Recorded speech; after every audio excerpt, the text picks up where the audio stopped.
I'm Pat Thatcher. And I'm Margaret Gifford, and we're from Sotheby's International Realty. And you know, Margaret, I think the word that best describes this real estate market this year is opportunistic.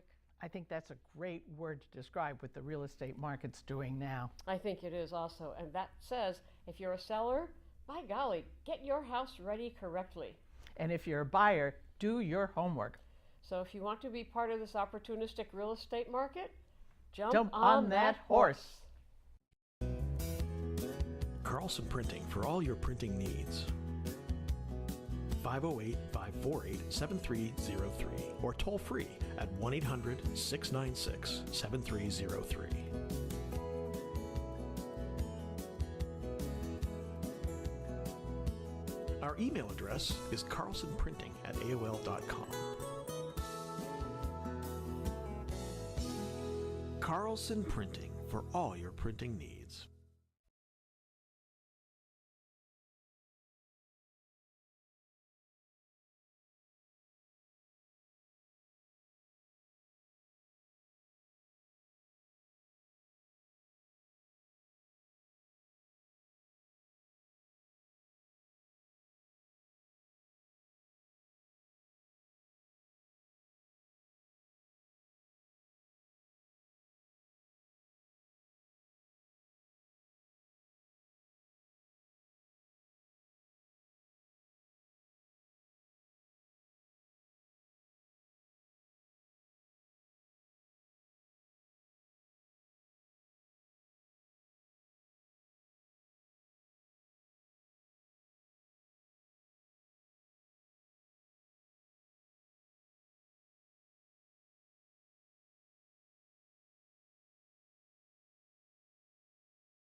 Hi, everyone. I'm going to call the meeting to order. This is the open session of the Board of Selectmen meeting for Monday, September 24th, 2018, and we will start with the Pledge of Allegiance.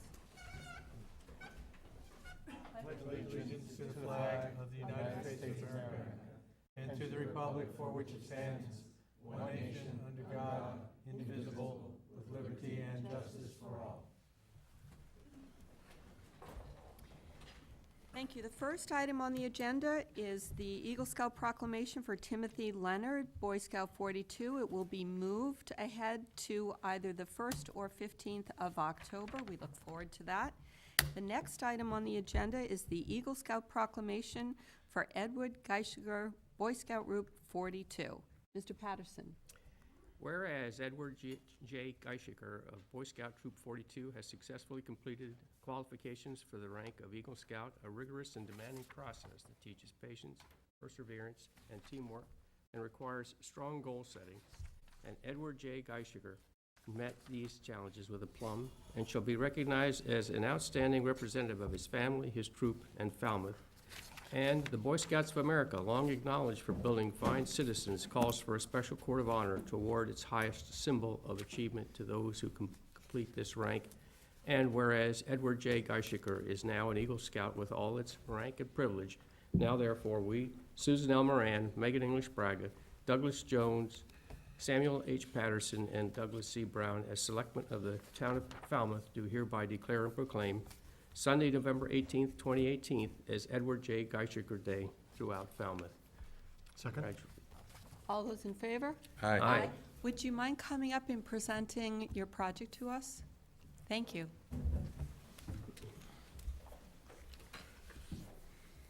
Hello. First off, thank you for having me here. It's an honor. My project was a Mary's Prayer Garden at St. Patrick's Church over on Main Street. The project involved turning a bare patch of grass in front of the priest's residence into a prayer garden for people at the church and in general to be able to use and pray at. It's great. Yeah, thank you. What a great sense, you know, in terms of something that'll be long-lasting. You'll go back there and you'll see that's something that you always accomplished, and everyone in Falmouth that goes by will appreciate it. Congratulations, and thank you very much. Thank you. Thank you. Sam? May I say that Edward is truly a chip off the old block, as they say, or off of 2 blocks. His mother, Drade, is the assistant administrator for the VIPS program with offices at the high school. And his father, Frank, is the council chairman for the entire Cape and Islands Council.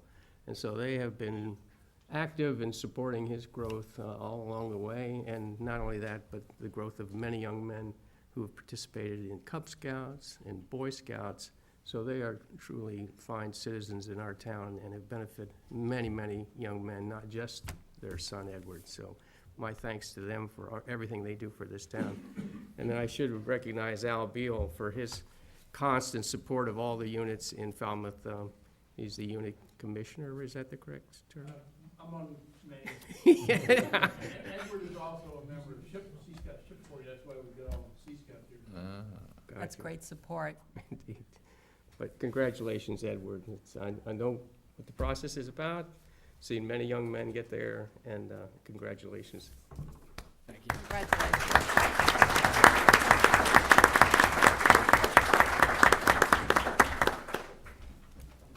Next, we have on the agenda for recognition.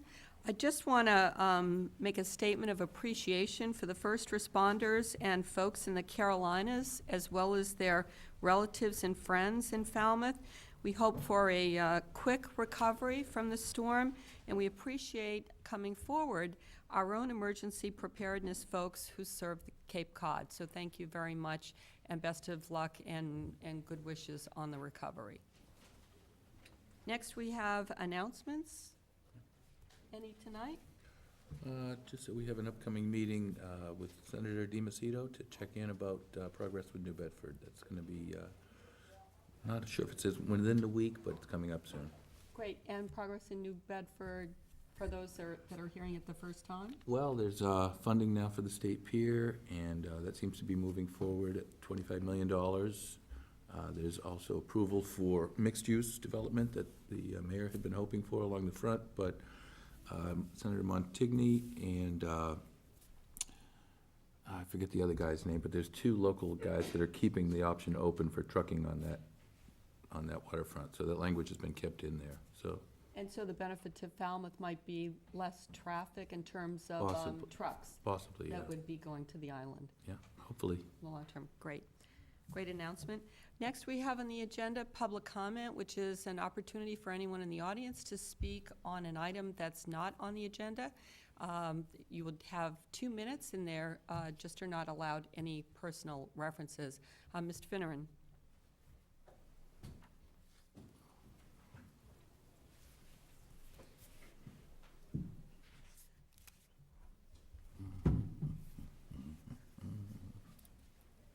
Welcome. Good evening. Mark Finneran, Precinct 6. I'd like to just comment that last week and then a few times in the recent past, the agendas haven't been in the enterprise. I mean, I don't own or run the newspaper, but it is very convenient. A lot of people do depend on finding it there, although I know it's in other places. But I'd just like to put that out there in the public, and maybe perhaps it could get back to being there on a regular basis. Thank you. Thank you. Anyone else? Seeing none, we'll move on. The first item under summary of actions are licenses. We have an application for a one-day wine and malt liquor license for British Beer Company Beer Garden in the parking lot of the Seaside Inn British Beer Company for Sunday, October 7, 2018, and also Sunday Entertainment British Beer Company Lennon Fest Falmouth Heights Ball Field, Sunday, October 7, 2018. And I know the proponent is here, so please step forward.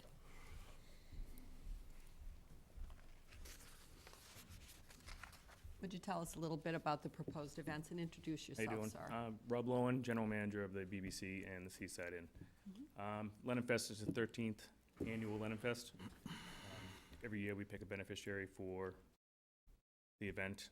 This year, we found out recently that one of our entertainers, Falmouth resident, is going to be going undergoing chemotherapy. He's done numerous events and numerous fundraisers throughout the town and for a lot of other people as well. So this year's benefit will be for him and his family as he undergoes some chemotherapy. But this is the 13th annual. This year, we're going to add a little bit of extra, and adults will be able to sit in the back, watch the show, almost a little bit on the same lines of the Beer and Oyster Fest that we just did recently. So we're just adding a little bit more to it this year. There will be bouncy houses and family entertainment, all that type of stuff for the kids as well. Questions from members of the board? Sam? Yeah, I just wanted to note, it comes up in your request for the event itself later on in our agenda, but since it's wine and malt license here, they have conditioned that there be no alcoholic beverage consumed on the Falmouth Heights field. There will be not. And I just wanted to make sure that that's kind of noted in Yep. conjunction with Yeah, the there will be no with alcohol the in the liquor field. license. Okay, great, thank you. With that, I'll move approval. Any other- This is both the liquor license and the entertainment license. That's correct for both. And any more Second. discussion? All those in favor? Aye. Great, and you'll stay for the other agenda item? There's another one? Yes. Yeah, there's another one for the Thank you. event itself. problem. Great. We could probably move to that. Well, I was wondering about that.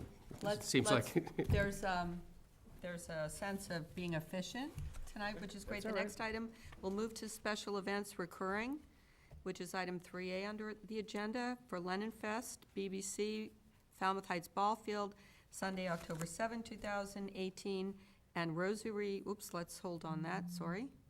just the one. So with respect to the Lennon Fest, I'll move approval as conditioned. And just so people understand, we had one was the wine and malt beverage, another was the entertainment on their property, and this is the use of the ball field is what Right. we're providing for now. That's correct. A second. any other questions? Nope. All those in favor? Aye. Aye. Great, thank you, Thank you. you're all Thank you set. very much, appreciate it. Just Please. because we're on the Heights Ball Field, if we could request that we put on our agenda in the next meeting or so about the parking meters in Woods Hole and the ballpark, in the Heights ballpark, as opposed to waiting for Mr. Dufresne to come and ask about that. If we could just have that conversation ahead of time. That's true, we're getting to that time of year. Thank you.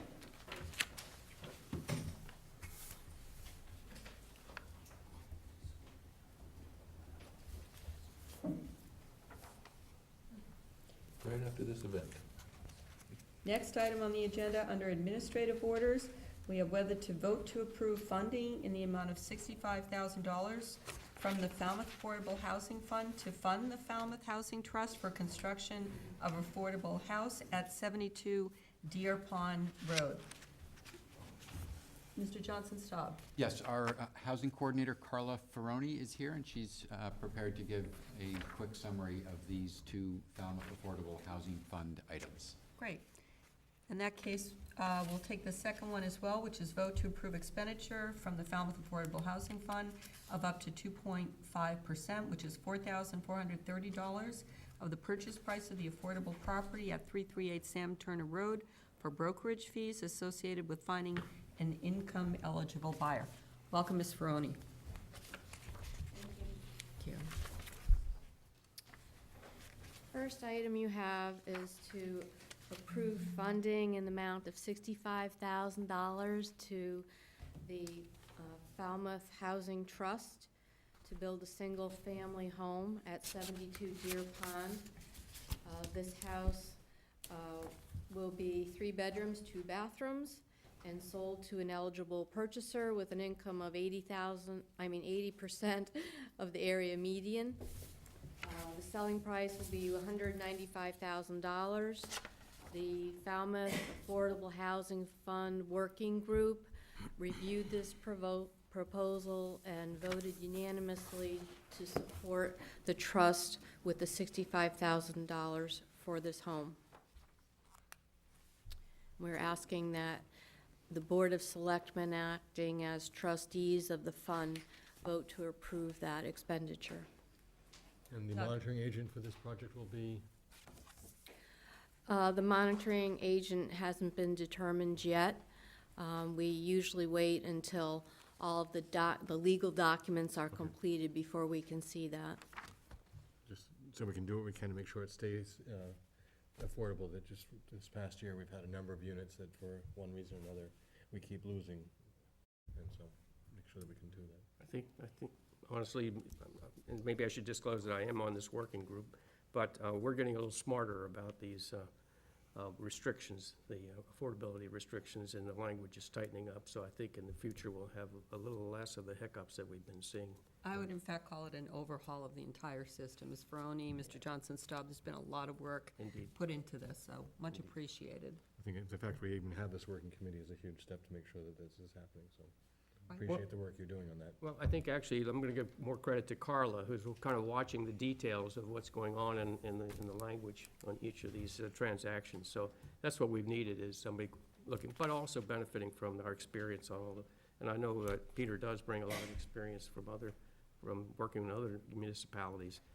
So he can coach us in the right direction, and I think our town councilor is getting a little bit more up to speed. So this has been a learning process probably across the state, Absolutely. quite Doug? honestly. So, I'm not gonna argue about this particular project, because I'd like to see it move forward, but in the long run, I'm not sure that we wanna invest this much in an individual house. Is that sustainable in the long term? Investing $65,000 in what's gonna be a privately owned home? I don't know if that's a long-term policy. I think that's a great long-term question as the working group, continues and hones things. I think as to, the agenda item today, Right. it's worth noting, but, in terms of focusing on this item and the recommended motion, if anyone wants Well, I'll to make the make motion, that. but on that point, I want to defer to Carla to actually speak to that, because the working group has kind of set up a policy. In fact, I think you actually approved that policy as to sort of on a per unit amount. Okay. And because it's a single-family home rather than a multifamily building, their overheads are going to be higher. So Right. we kind of have to have a yardstick that varies somewhat. And Carla, I don't want to put words into your mouth. Well, thank you. Yes, the working group discussed this extensively and put forth to the Board of Selectmen for your approval, which was approved a couple of months ago. Right. For the year 2018, the $65,000 per unit is the funding allocation guideline just for this year. Yeah. Well, I think that's in part why we did it only for 1 year, because of concerns, as Mr. Brown brings up, just in terms of, his consideration should be thought about in terms of a long-term plan. Madam Chair? Sure. If I could just chime in Yes. on that briefly. So I think Doug's comment is right on target. And these are the issues that we look forward to engaging the board in further dialogue in the years ahead. I will say, from what we've seen so far in the housing production plan, there is an acute need for multifamily rental housing. And to the extent that we want to, if we want to look at further targeting our funds, that is an area that we may want to look at. If, on the other hand, we want to continue to support some level of production of single-family homes, I think the amount that's going to be required is probably going to be close to that $50,000 to $65,000 per unit. Yeah, I'd much rather see us focus on larger projects with more payback. Noted. Thank you. Yes, indeed. Thank you. Okay. Please. I move that the Board of Selectmen, acting as trustees of the Falmouth Affordable Housing Fund, hereby award $65,000 from the Falmouth Affordable Housing Fund to the Falmouth Housing Trust to develop one single-family affordable home located at 72 Deer Pond Road, as described in an application submitted July 11th, 2018, and subject to the terms of a commitment letter to be issued by the town manager in consultation with town council. Second? All those in favor? Aye. And then we have on the 65,000. Yeah, I might say, we've just looked at a property where we're investing, essentially subsidizing it for $65,000, Well, here we have an opportunity to try to keep a affordability restriction in place for a new purchaser for a lot less. And I think we have to see this as an unfortunate situation where they haven't found an eligible buyer to date, but this is our attempt to reach out a little bit, invest a little bit more money, and to get on the MLS doesn't require a fee be paid, but if there's a sale as a result of it, that realtor gets the fee of 2.5%, and that's what this represents. So that's the explanation and sort of my way of rationalizing. I'm fine with Anything this else? one. I'm sorry, Doug, go ahead. I was gonna say, I'm fine with this one, this makes sense. Anything else you'd like to say about it? No, this is a little bit of an insurance policy for us because we get to reach out to a broader market pool by listing on the MLS. Any other questions? Nope. Sam, do you want to? Sure. I move that the Board of Selectmen, acting as trustees of the Falmouth Affordable Housing Fund, authorize the town manager to expend up to $4,430 from the Falmouth Affordable Housing Fund to pay for brokerage fees associated with the multiple listing service listing for 338 Sam Turner Road to expand the marketing base in order to identify eligible purchasers for this deed-restricted affordable unit. Second? All those in favor? Aye. Thank you very much. Great job. Thank you, Carl. Next item on the agenda is whether to vote to accept a donation from the Falmouth Rod and Gun Club in the amount of $3,000 to the Falmouth Police Department toward the purchase of a firearms training simulator. Falmouth Gun Club, do you want to let us know how this came about?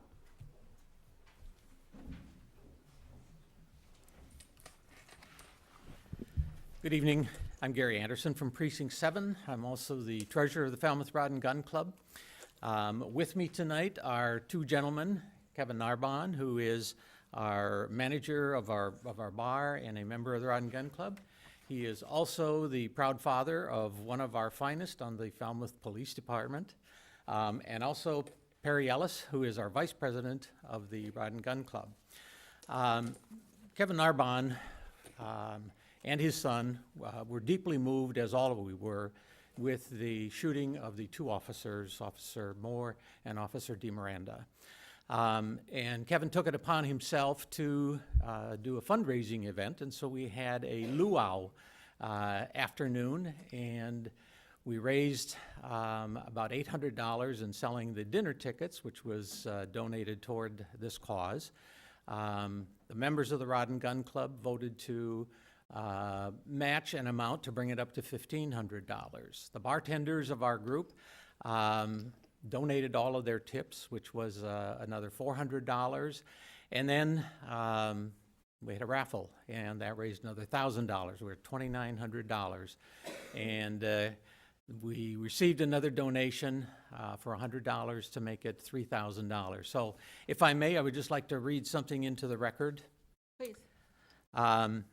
On behalf of the 316 members of the Falmouth Rod and Gun Club, we're pleased to make this $3,000 donation to the town of Falmouth to be used toward the acquisition of the firearms training simulator for the Falmouth Police Department. We're proud to say that several sworn officers of our fine police force are also members of the Rod and Gun Club. As sportsmen and women, our club members are very aware of the importance of training and safety.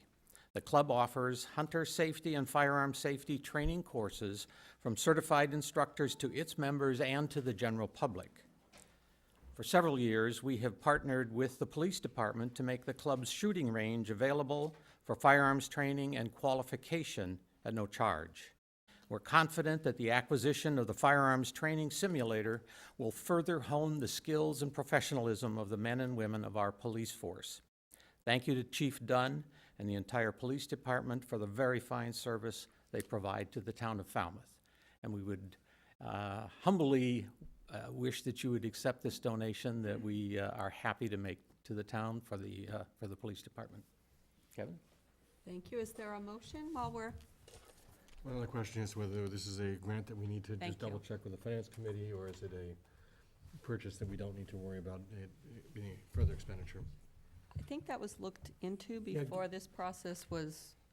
It's been talked about in the past, and this is a straight donation, so it does not involve the the need necessarily to acquire any additional funding, although this has been identified as a primary use by Chief Dunn for all donated funds that would be coming forward to Falmouth Together I Can as well. I assumed with Mr. Anderson from the previous finance committees, this would have been checked out anyway, but. That's a good point. You honor me, Mr. Chair. Is there a motion?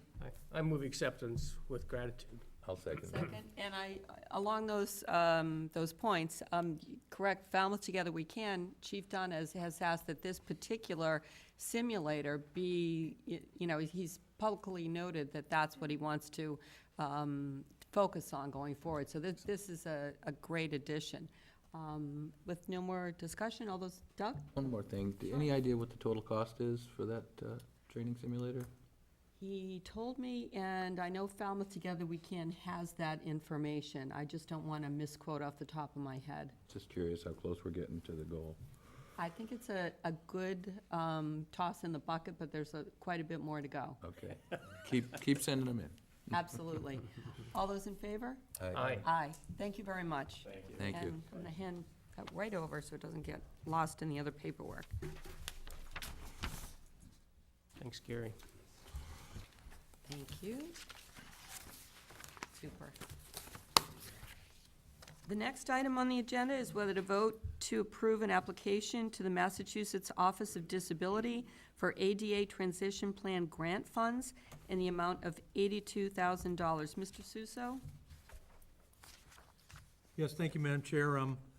In the board's package, you have a copy of a communication from Public Works Director Ray Jack.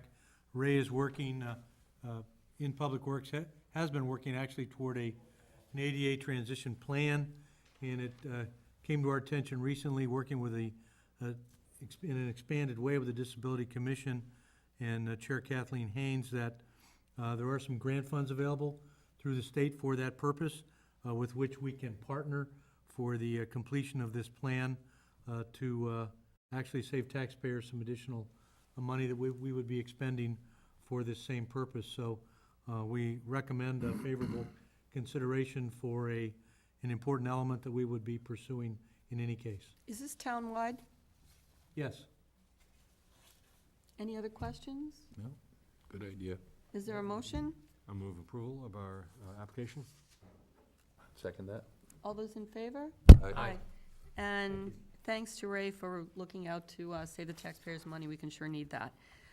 Sure use it. Next, we have whether to authorize a letter of support for keeping the NOAA fisheries in Woods Hole. Mr. Suso, I think you have some background on that? Yes, thank you, Madam Chair.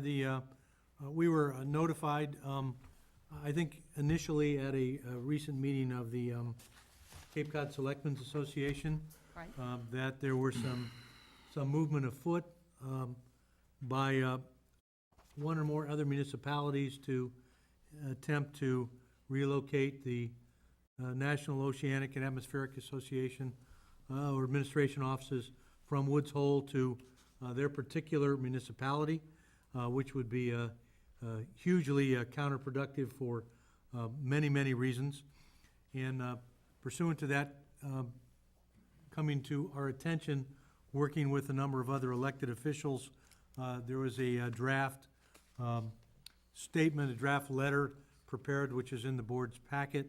And we had two inquiries. One, whether the board would want to be one of multiple signatories, along with a number of legislators, as well as potentially some members of other boards of selectmen, and/or also develop a standalone letter on the board, on the Board of Selectmen's behalf here as well. So both of those are under consideration. And we also understand that a representative from NOAA would, if all goes well, be able to join us at the early meeting in October for further discussion about issues related to NOAA. And I want to thank Selectman Sam Patterson for coordinating that next agenda item on a further meeting. But, you know, I want to just make a point here. I think Falmouth might want to consider doing its own letter. We're in a very unique position with the interrelationship and sharing of information with our scientific organizations that we have in town. I think there's a benefit to both Falmouth as well as the scientific organizations to maintain the presence in Falmouth, and I think that it's something that is really foundational to our sustainability and economic development going forward. So I myself would just want to make a pitch to do our own letter. I want to invite Sam first, who I know has been close to this issue, and then give everyone a chance to speak. Yes, I might say that the initial thrust was actually to move it to a town in Rhode Island. Seems that kind of stalled, but we know the Bigelow is actually now kept and maintained in Newport, Rhode Island. But this is to move it to another town in Massachusetts. I think it's important to note that the Fisheries Science Center, NOAA's facility here, actually was the first of the oceanographic facilities to actually locate in Woods Hole. And then Marine Biological Laboratory at Woods Hole Oceanographic Institute came along later for the very reason that they have a lot of synergy between their efforts to study the fisheries populations, the ocean as a whole, and work together collaboratively. And of course, there's a huge library resources that the Marine Biological Laboratory maintains and collects that's used by all the institutions. And then we also have the United States Coastal Geodetic Survey Office, which is on Woods Hole Road, right near the Quissit campus of Hui. So we have this cluster of academic institutions that are studying the issues of environmental impacts and environmental physics, environmental biology all around the world. And it just makes sense to keep this collaboration going for the benefit of the citizens of the United States. So that's the reason why our legislators have reached out to us, this is the state legislation, to try to get a collaborative effort to support keeping the NOAA Fisheries Science Center in Woods Hole where it is and has been functioning for a long time, very effectively, I might say, and trying to monitor fish stocks and work with the fishing industry to try to figure out the best way to manage it for the benefit of all. And Representative Dylan Fernandez has really spearheaded that effort quite well. Doug? I would like the idea of including our name on the joint letter, but also having our own individual letter that even refers to, I think about 2 or 3 years ago, we wrote this letter already. We did. And that was when the Bigelow was getting moved to Newport, and we made it very clear how important it was. And I think maybe to have our letter refer back to our previous letter, just to reiterate some points we made, would make it a stronger argument. Right. So I would move that we both add our names to this letter and create our own. I agree. I'll second that. There's a spot for us right in the corner there. All those in favor? Aye. Aye. I Thank you might very say that they employ 275 people, and probably more than half of those people live in Falmouth. And I know I've known many people who were scientists that worked at the Fisheries Center over the years.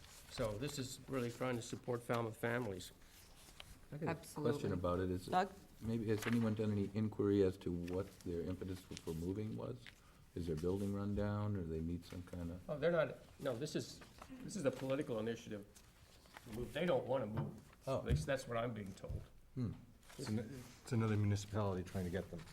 Trying to get the facility in their municipality. We have another suitor. We have competition. Exactly.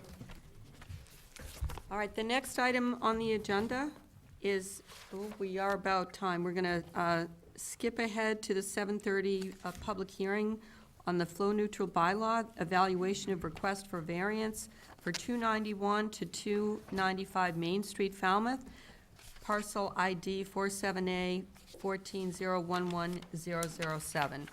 And we just have to find the hearing notice next. Oh, good. Doug, you're always first. Appreciate that. Is that the right one? I believe so. See here? Here, I'm sorry. This is 7:30. Yes, it is. Okay, thank you. Thanks, Ms. Moynihan. I'll continue to read.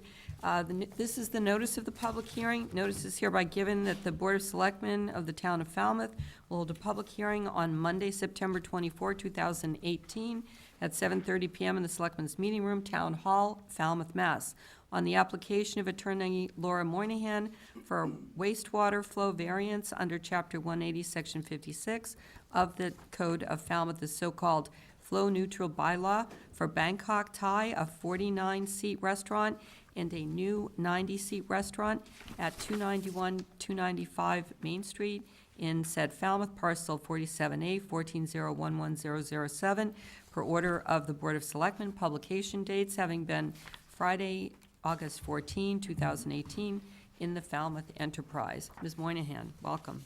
Thank you, Madam Chair, members of the board. For the record, I'm Attorney Laura Moynihan, representing the applicant. I do have a bit of a cold, so I apologize for that in advance. Mr. Rothman is here in the front row. He's the owner of the property, trustee of a realty trust that owns the property. This is a variance application under the sewer bylaw. Mandatory sewer connection is required, as you know, for properties adjacent to the sewer. We have a 49-seat existing restaurant here that's been operating since 2016. There's an increase in flow from that change of 1,615 gallons per day from the prior retail use. So in essence, that request is somewhat retroactive in that it's been operating for 2 years. There's a proposed new restaurant. The existing property has been vacant for over a year now. The owner has determined that there is a demand for restaurant space. He currently has a proposed tenant by the name of Rachel Klein, who is has been an executive chef for the Mandarin Oriental Hotel Group, a luxury 5-star properties. The proposal is for a brasserie style of menu with a raw bar, extensive wine and craft beer, so sort of a continental type of restaurant, open 7 days a week with brunch on Sundays. Based on the guidelines that the Board of Selectmen has recently adopted, which is what I followed in presenting some material to you tonight in writing, the wastewater superintendent has confirmed in writing, and you have that in your packet, that there is sufficient sewer capacity to handle these increases. The Board of Health has not issued a positive referral under the bylaw. They were asked to do that on July 9th. 45 days has since passed, so under the bylaw, it's deemed a positive referral. However, this is somewhat of a relatively new process, so I did ask the health agent to just confirm in writing, and I gave you a copy of his email, that they did take it up. They did determine that the property cannot accommodate a Title V septic system. And those are the two primary factors in the bylaw and in your guidelines that the applicant must establish for the variance. So we've given you that information. Then there are also in the guidelines 4 areas of criteria to consider for the variance, and I would submit that economic benefit is the criteria that applies here. I've given you a copy of the excerpt of the local comprehensive plan on economic impacts, and interestingly enough, it has a photo of the property right on the first page. So this is the Main Street section of town, obviously, and of significant importance to the tourism economy, the employment economy in our community, the retail economy. Under the local comprehensive plan, we state Falmouth shall enhance well-established sectors of the local and regional economy and encourage emerging sectors in order to increase the economic opportunities available to residents. Ensure that the local economy is sustainable, resilient, adaptable, and innovative to maximize the quality of life, remaining a viable community. I've also given you some information from the Massachusetts, or the National Restaurant Association, just some interesting data on economic impacts of restaurants. According to that information, in Massachusetts alone, the restaurant sales in 2017 were estimated at $17 billion. They say that restaurants are a driving force in the Massachusetts economy. They provide jobs and build careers for thousands of people and play a vital role in local communities throughout the state. As far as job opportunities go, they're saying that in Massachusetts alone in 2018, 9% of the employment in the state was from restaurants. And by 2028, the number is projected to grow by 7.7 additional percent, which is estimated at over 25,000 additional jobs, for a total of 360,600 jobs. I think pretty significant data on the benefits from an employment factor. I've also just given you some excerpts from that National Restaurant Association, 5 reasons why restaurant growth will continue. And I'll give you the highlights because I know we're very short on time. Restaurants sales were up 6% on a year-to-date basis nationally. The overall restaurant industry is growing. The number one driver of restaurant sales is a healthy labor market. There were gains of at least 2.1 million jobs each year since the end of the Great Recession in the restaurant industry. And it has never had a corresponding decline in labor. Wage growth is picking up, so consumers have more disposable income. Households have more breathing room in terms of savings, are able to spend more in the restaurant industry. Number 4, the pent-up demand for restaurants remains elevated. So they're saying consumers have yet to get their fill of restaurants, which is something you might be saying, do we need more restaurants in Falmouth? Well, I think we do, and this data shows that 45% of adults that they survey say they're not eating in restaurants as much as they would like.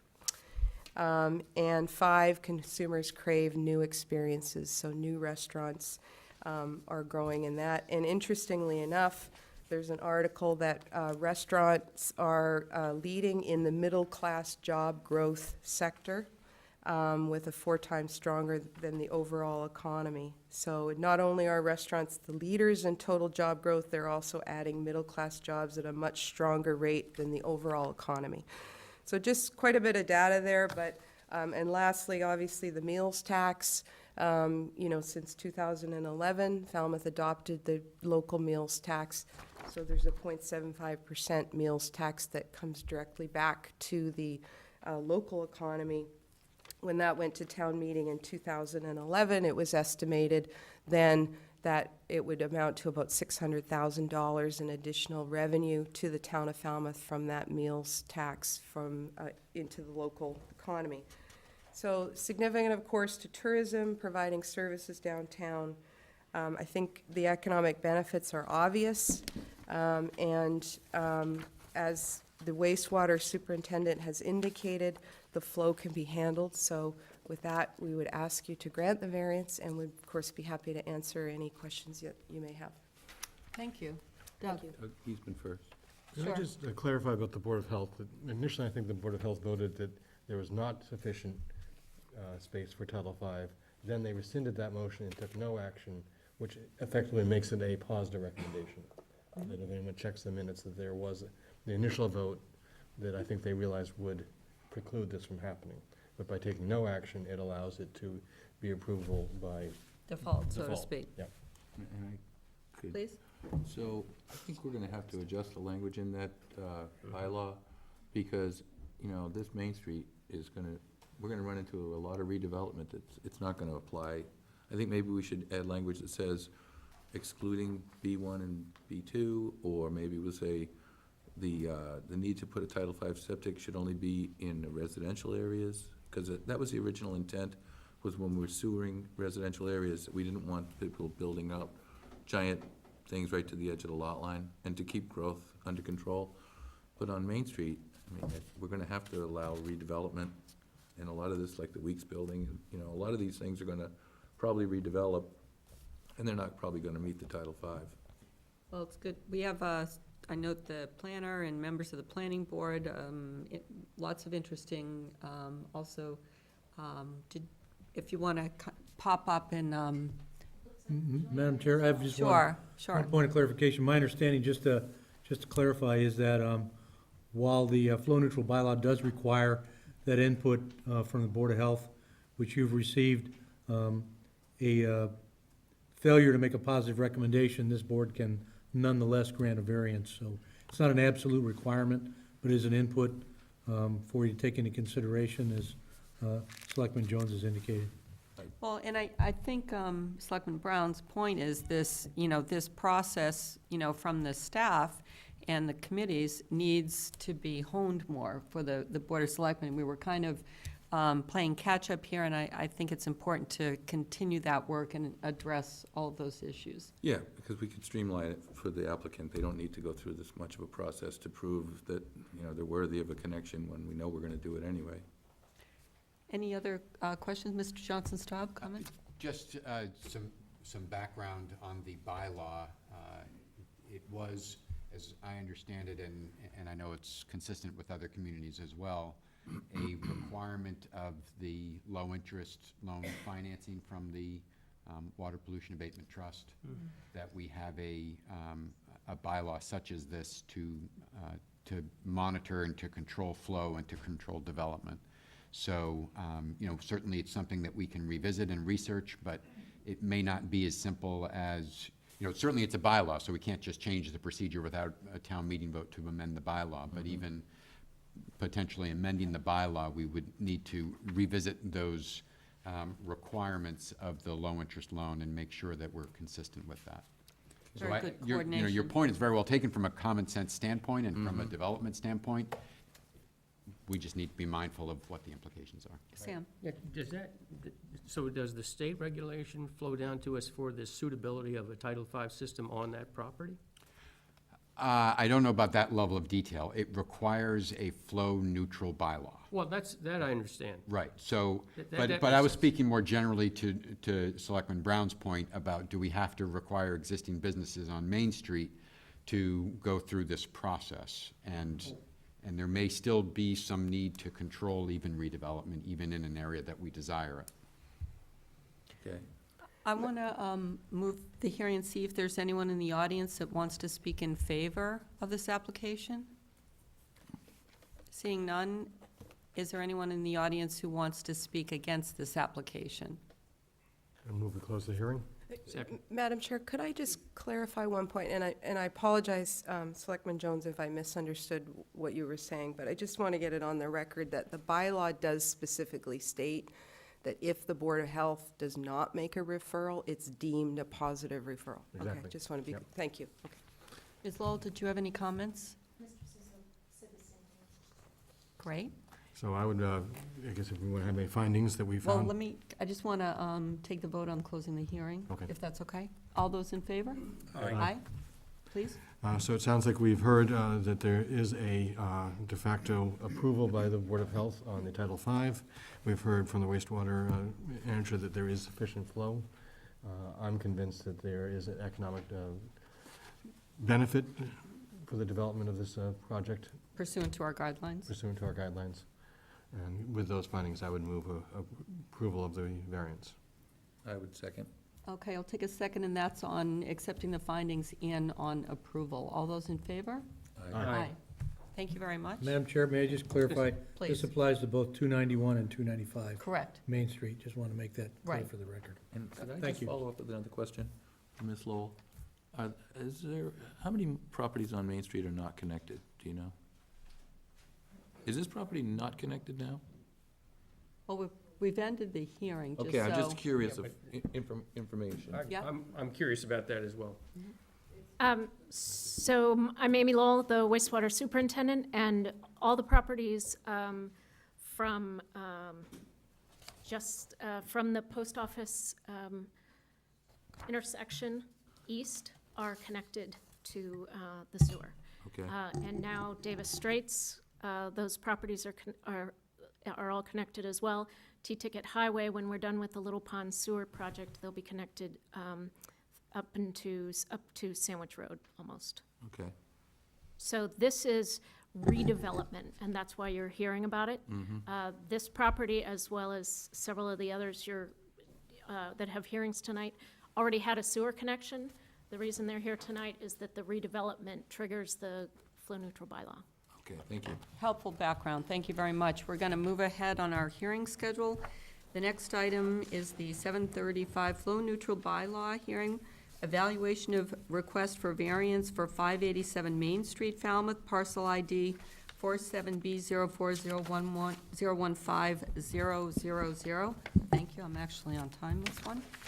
The notice of public hearing reads as follows. Notice is hereby given that the Board of Selectmen of the Town of Falmouth will hold a public hearing on Monday, September 24, 2018, at 7:35 PM in the Selectmen's Meeting Room, Town Hall, Falmouth, on the application of Attorney Kevin Clower of Ament Clower LLC for a wastewater flow variance under Chapter 180, Section 56 of the Code of Falmouth, the so-called flow-neutral bylaw, for 3 two-bedroom apartments, 22-seat restaurant, and a retail space at 587 Main Street in said Falmouth, parcel 47B04011000, per order of the Board of Selectmen, publication date having been Friday, August 14, 2018, in the Falmouth Enterprise. Welcome, Mr. Clower. Good evening, Madam Chair, members of the board. For the record, my name is Kevin Clower. I'm an attorney with Ament Clower LLP here at Falmouth, and I represent the applicant, Bogosian Development. We're here tonight a little bit backwards. This project was permitted last year, and if you've driven down Main Street recently, you'll see that we're actually nearing the completion of, well, I use the royal we, but we're nearing the completion of construction at 587 Main Street. It came to our attention recently that when this project was permitted, it did not go through the flow neutral bylaw process, as I don't think many projects did prior to that point. So we're here tonight after the fact, to an extent. As you noted, this is a mixed-use development with 3 two-bedroom apartments.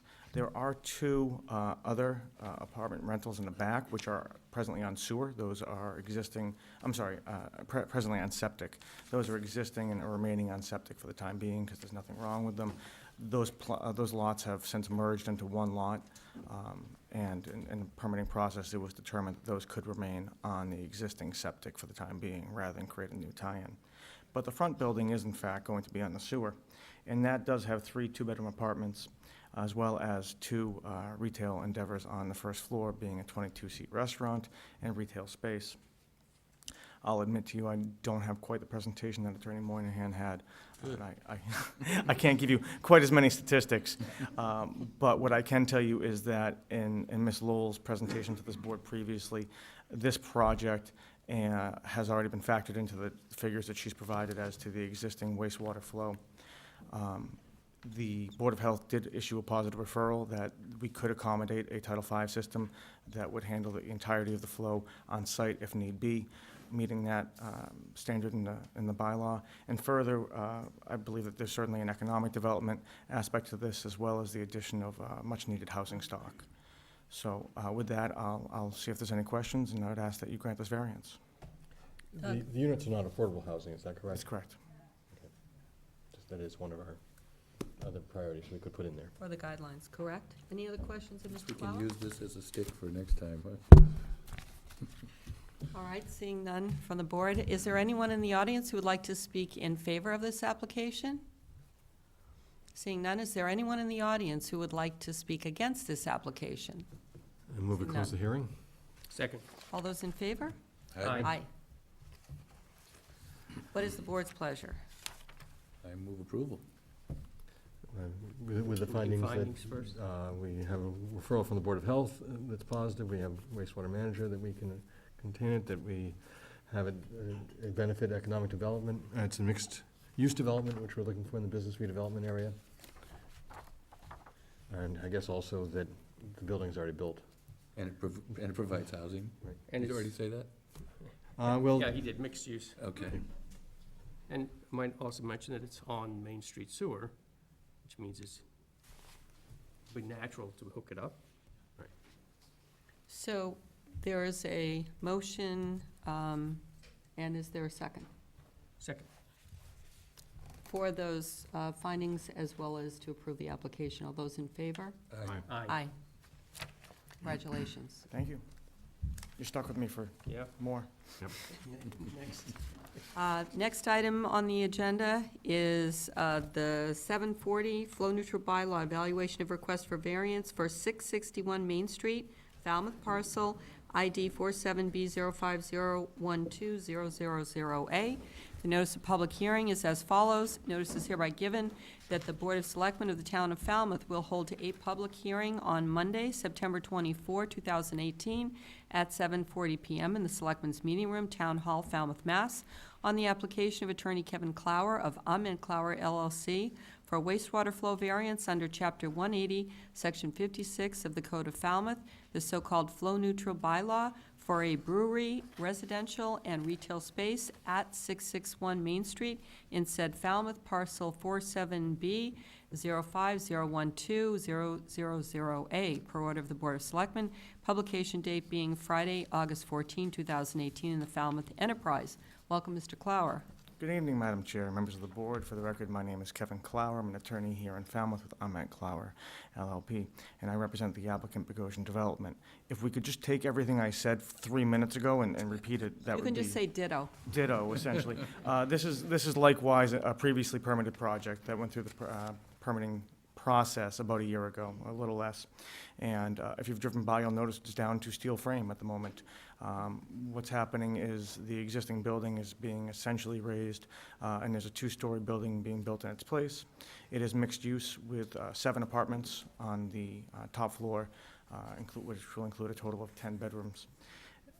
There will be retail on the first floor, which will include aquatic brewing, a yoga studio, and the Falmouth Track Club. That's the long-term plan for this site. It was previously on the sewer, and we're able to show the Board of Health that the site could accommodate a Title V system that would handle the entirety of the flow from this project. So I would ask if there's any questions. Doug? Are the residential units affordable? No. Any other questions? And just to ask, is there anyone here in the audience who would like to speak in favor of this application? Seeing none, is there anyone here in the audience who would like to speak against this application? Seeing none. I'm afraid we can't say ditto. So I move that we close the hearing. Second. All those in favor? Aye. Aye. What is the board's pleasure? I want to just mention that while these might not be restricted to affordability, they may very well be workforce housing that is more affordable, and certainly adding to the stock of housing that's available for people that work and who would like to live in Falmouth. So I think when you're using that word affordability, it's really, is it restricted to affordability condition? And it's not. Yeah. And often the mixed-use development ends up being more affordable housing than... Yes, and these are rental units, right? Right. So, yeah. Just the fact that we have more housing, it makes all housing more affordable. So I would move that the Title V condition has been met, the flow availability at the wastewater treatment plant has been met, the economic development and the mixed-use development priority guideline has been met, and because of that, and also it's a project that has been previously permitted and in process, that I would also, with those findings, move that we approve this variance. Second. All those in favor? Aye. Aye. Going right to the next item on the agenda, which is the 7:45 hearing under the flow neutral bylaw, evaluation of request for variance for 31 T-Ticket Highway, Falmouth, parcel ID 3915-022-011U. The notice of public hearing is as follows.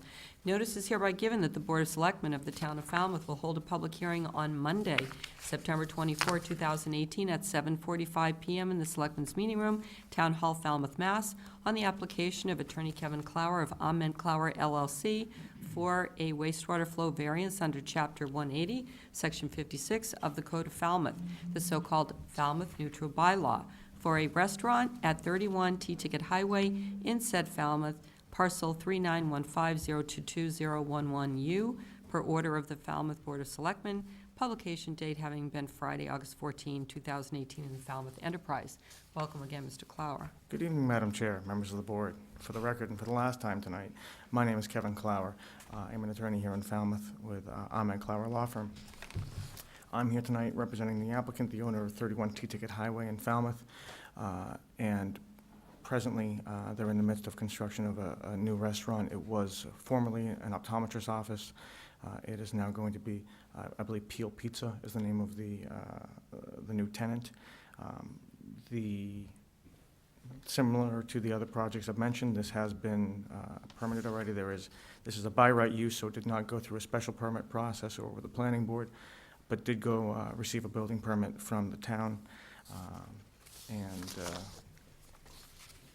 I would submit that this would be part of the economic development that we've discussed on 3 other hearings so far tonight. So I ask if there's any questions, and otherwise I would ask that the board grant the variance. Questions for Mr. Clower on this application? Sam? Is that building currently connected to the sewer? Yes. Any other questions from the board? And Seeing what was the projection increase? Do we have that number? the flow? So, 1,000 gallons per day. and I don't know what the existing flow was. I guess 107, okay. Right. Okay. Any other questions? In that case, I will ask if there's anyone in the audience who would like to speak in favor of this application. Seeing none, I'll ask, is there anyone in the audience who would like to speak against this application? Seeing none. Move we close the hearing?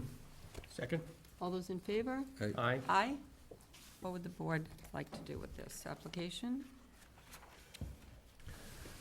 Itemize the findings again? Well, the findings are, we still have the Title V is actually a default approval. There was not a recommendation from the Board of Health on that one, so as the first one. I don't think they actually voted that they had that. But the building is currently connected to the sewer. And the building is connected to the sewer. The second finding, that we do have the flow availability based on the wastewater treatment plant. And we don't have the housing issue, we don't have mixed-use development. I think the economic development is there. I'm not sure we have great evidence for another the need for another pizza place, but At least 1,000 feet down the road to the next one, so. Well, and certainly there'll be some jobs. You know, it's a retail establishment, there'll be more jobs than probably what was the prior use. optometrist. So I would add that so it does fit within the economic development aspect of our priorities. Or So sustainability, anyway. So I would move approval of this variance. It's true, there will be more employees in a pizza shop than there was at a optometrist. Thank you. Second? So on the application and on those findings, we have a motion and a second. All those in favor? Aye. Aye. Thank you, Mr. Clower. Thank you very much. Okay, we're going to go back on the agenda to the couple of things we speaked for the hearings. We skipped, which was, the first one is the Rosary Rally, Reverend Deacon John Simonis, Peg Noonan Park, Saturday, October 13, 2018. Is the Reverend here? Guess not. What would the board like to do with that application? We've had this there before, it didn't cause any It's a problem. recurring. I move approval. I would Second. second. All those in favor? Aye. Aye.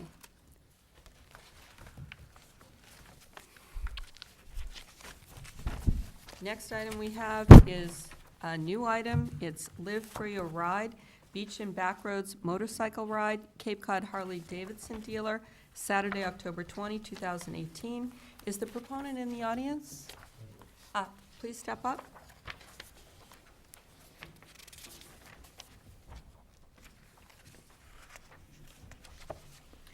Would you introduce yourselves and tell us a little bit about what you're proposing?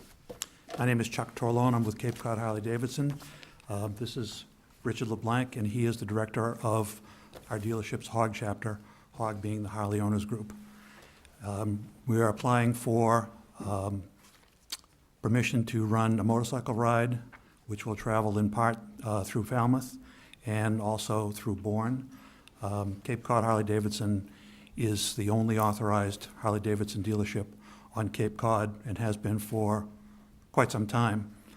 However, our participation and visibility in the motorcycling community has been restricted in the past to participate in other events, and we have never sponsored one on our own. So we're taking a step in that direction. This is the first time we've been going to do this in a very long time. Thank you. Are there questions from Members of the board? Doug? Well, I see you got a negative referral from the police department concerned about the traffic and impact to neighborhoods. I'm wondering how you chose the route. The Little Harbor Road route was kind of a surprise. I'm sure it'll be a big surprise to the neighbors because I don't think that's really much of a cut through there in Woods Hole. But you come down Quistit Ave, which is also a pretty small, windy road, and then turn left on, Harbor Hill Road. Excuse me, I said Little Harbor. Well, the route is not carved in stone, but since Rick is going to be leading the ride, I'll defer to him and let him answer the question. Okay. Okay, the way we designed it, we were trying to stay out of downtown. We were trying to stay off the main arteries. I know we're going through some tight areas and stuff, and some neighborhoods, but that area we could cut out and come right down 28 and up, what's that, Woods Hole Road? Woods Hole Road, right. And then turn down Church Street and stay out of those neighborhoods. We're trying to bring it along the coastline. Mm-hmm. It's nice scenery out there by the lighthouse and stuff. Right. And then we're just gonna cross over 28 down here and cut over through some back roads, which aren't too bad there, over to 151, and then back down to 28A to, I think it's Country Road to Seashore Road, Yeah, County Road. and back to the dealership. Mm-hmm. So we're trying to stay out of the rotary, we're trying to stay off of the main roads. We picked this date because we didn't want to do it on Columbus Day weekend, and there's no way we could do it with the traffic, with the tourism here. Right. So we try to put it past all that. Did, Go ahead, finish, and did then you Mr. Jones? Did you have a chance to sit and meet with the police and discuss the route and work through the logistics of it? No, we haven't.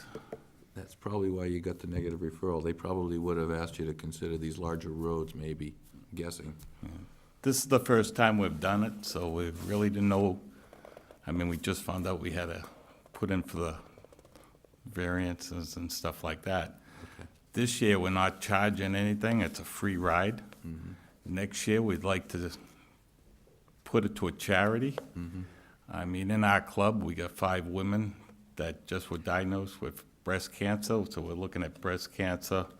We're looking at another one the police department do off-town, that's cancer for kids. You know, they do brain cancer. Something, we're looking at charities that the money goes to the charity and not to the payroll. Right. And that would kind of benefit everybody.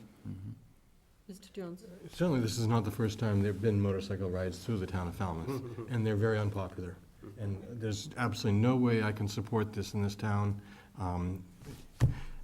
Motorcycles, as you know, unfortunately have a bad reputation for being loud, and there are many motorcyclists who do not abide by the noise bylaws. I don't think the police department would approve it with a different kind of path that they're going through. But 50 to 100 motorcycles going through the town on on a Saturday afternoon, I'm sorry, it is not something, certainly as a free ride, driving through the town of Falmouth is not something that I could approve. I just want to kind of segue and then, of course, get to Sam's point. It's a cost-benefit analysis a little bit for the Board of Selectmen in terms of we're really blessed to have incredible scenery and, very, tremendous resources in terms of our Main Street, the folks that live here year-round and the folks that visit. And so, it's really a balance about how many resources that we have to dedicate in terms of police presence to make sure everyone is safe, and any sort of charitable considerations like you just mentioned, are certainly important when we make that analysis. There aren't any this year. So it's one of the, a couple of the reasons I think why you're coming in without a positive recommendation. And I know that, how hard it is when you do something the first time, and you kind of have to look at how other folks have done it in the past and gotten approvals. So I appreciate your situation. I'm just giving you a couple of thoughts of the way we've looked at things in the past. Sam? Yeah, my concern is the noise. And the fact that, I suspect that the stock exhaust systems on your bikes actually are probably sufficient. But so many motorcyclists modify their exhaust systems just to get attention. And I think that's what we'd like to avoid, quite honestly. I mean, it's one thing you get one, go by, we know, sometimes people file complaints if it's a repetitive thing by the same person. But to grant you permission for an event of 50 to 100 where you have no control over just how much noise each one of those bikes makes, I mean, I just, I feel the same way. You know, it's just too much of a disturbance for us to grant you the option. If there were controls in place, I'd have no problem, especially if it's done for a charitable purpose. But the uncontrolled noise that many bikers actually create, I don't think is acceptable to the ambiance of Falmouth. It's too big an impact, I Does guess. anyone want to make a motion? Doug? Okay. It might be a great opportunity to bring those new electric bikes that don't make any noise. Mine's pretty quiet. Yeah.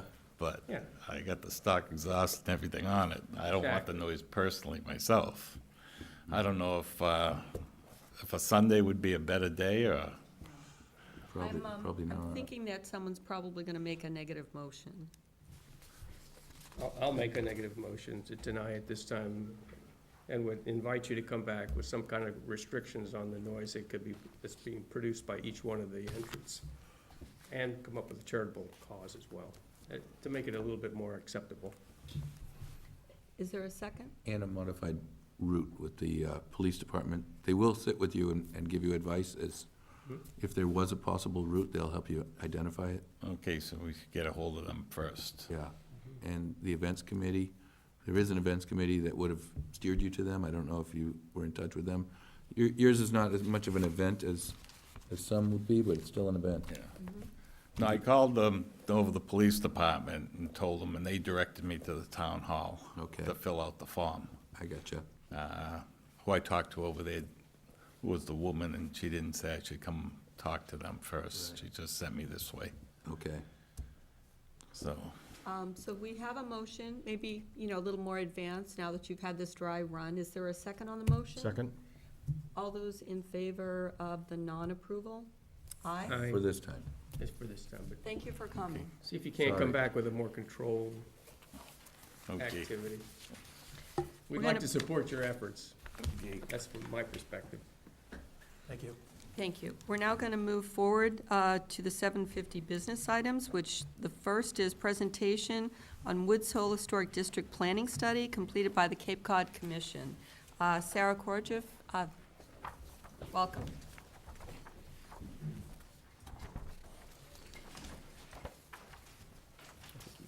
Pull up the, You have the, I have the controls are ability to right do there that? on the computer and the podium.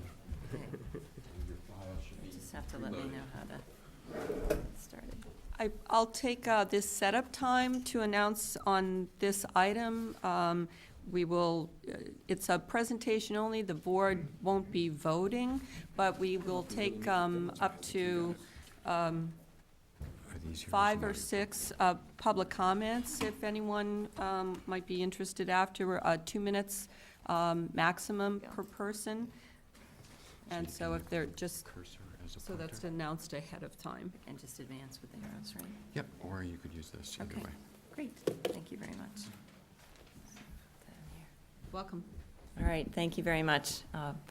My name is Sarah Korjeff. I'm a planner and preservation specialist with the Cape Cod Commission, and I'm here this evening to give you a summary of the Woods Hole planning study that we conducted over the past year.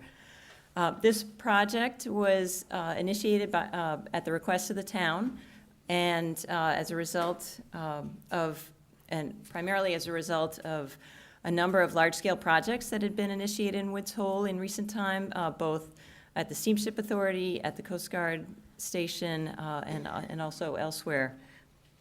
And they approached us and asked if we could take on a planning study for them. And so we identified some particular issue areas to focus on. And we started off with a memorandum of agreement with the town, which specified the basic study area boundaries. and also identified the issue areas that we would be focusing on. And so my task tonight is really to run through the report, or to summarize the report for you, and I'll be focusing on the recommendations that we provided, but also the background information that led up to those recommendations. So the three issue areas that we were asked to focus on are zoning and community character, historic preservation, and also bicycle and pedestrian accommodations, all issues that were that really contribute to the community character in Woods Hole. We had a number of public meetings and a number of site visits. We began the project approximately a year ago with site visits with the members of the Historical Commission and a number of other members of the community in Woods Hole. We then progressed to a meeting, sort of an early presentation before the Historical Commission in October, and a public workshop in November, which was well attended, where we had a number of interactive table exercises where we got people's comments and input on issues and possible solutions in Woods Hole. And I also want to point out that we had a number of meetings with large-scale property owners and other stakeholders in the Woods Hole area. I just want to point out ownership in the village of Woods Hole. There's a wide variety of ownership. We have everything from single-family residences to a small-scale commercial district to a lot of institutionally owned land, and also state and federally owned land. So we have a little bit of everything.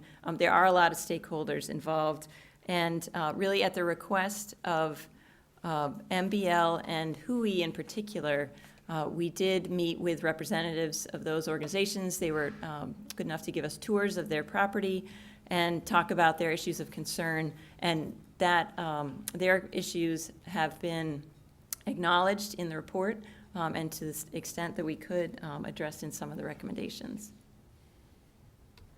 So I want to just jump right into the first issue, is that of historic properties in Woods Hole.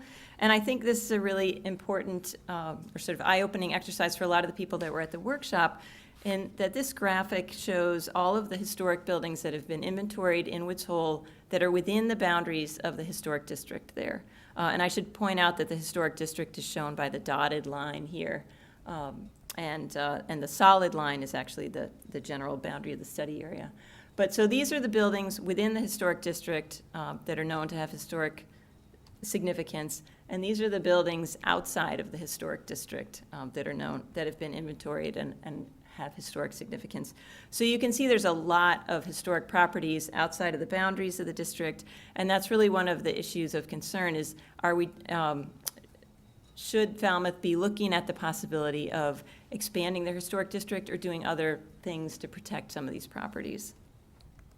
So we looked at a wide variety of issues to try to identify those buildings that were most significant. We looked at the age of structures, and here in this graphic you can see the darkest red structures are the oldest ones. There are very few 1750 and earlier, but also late 1700s and early 1800s are shown in the darker orange tones. We also looked at the issue of the current historic district boundaries and how, because your historic district is a 200-foot setback from designated roadways, there are a lot of properties that are actually split by the boundary of the historic district, and that's been of some concern, questions as to whether there are important properties that are actually on a parcel that's partly in the historic district, but the property or the structure itself is not within the boundaries. So we looked at the impact of that.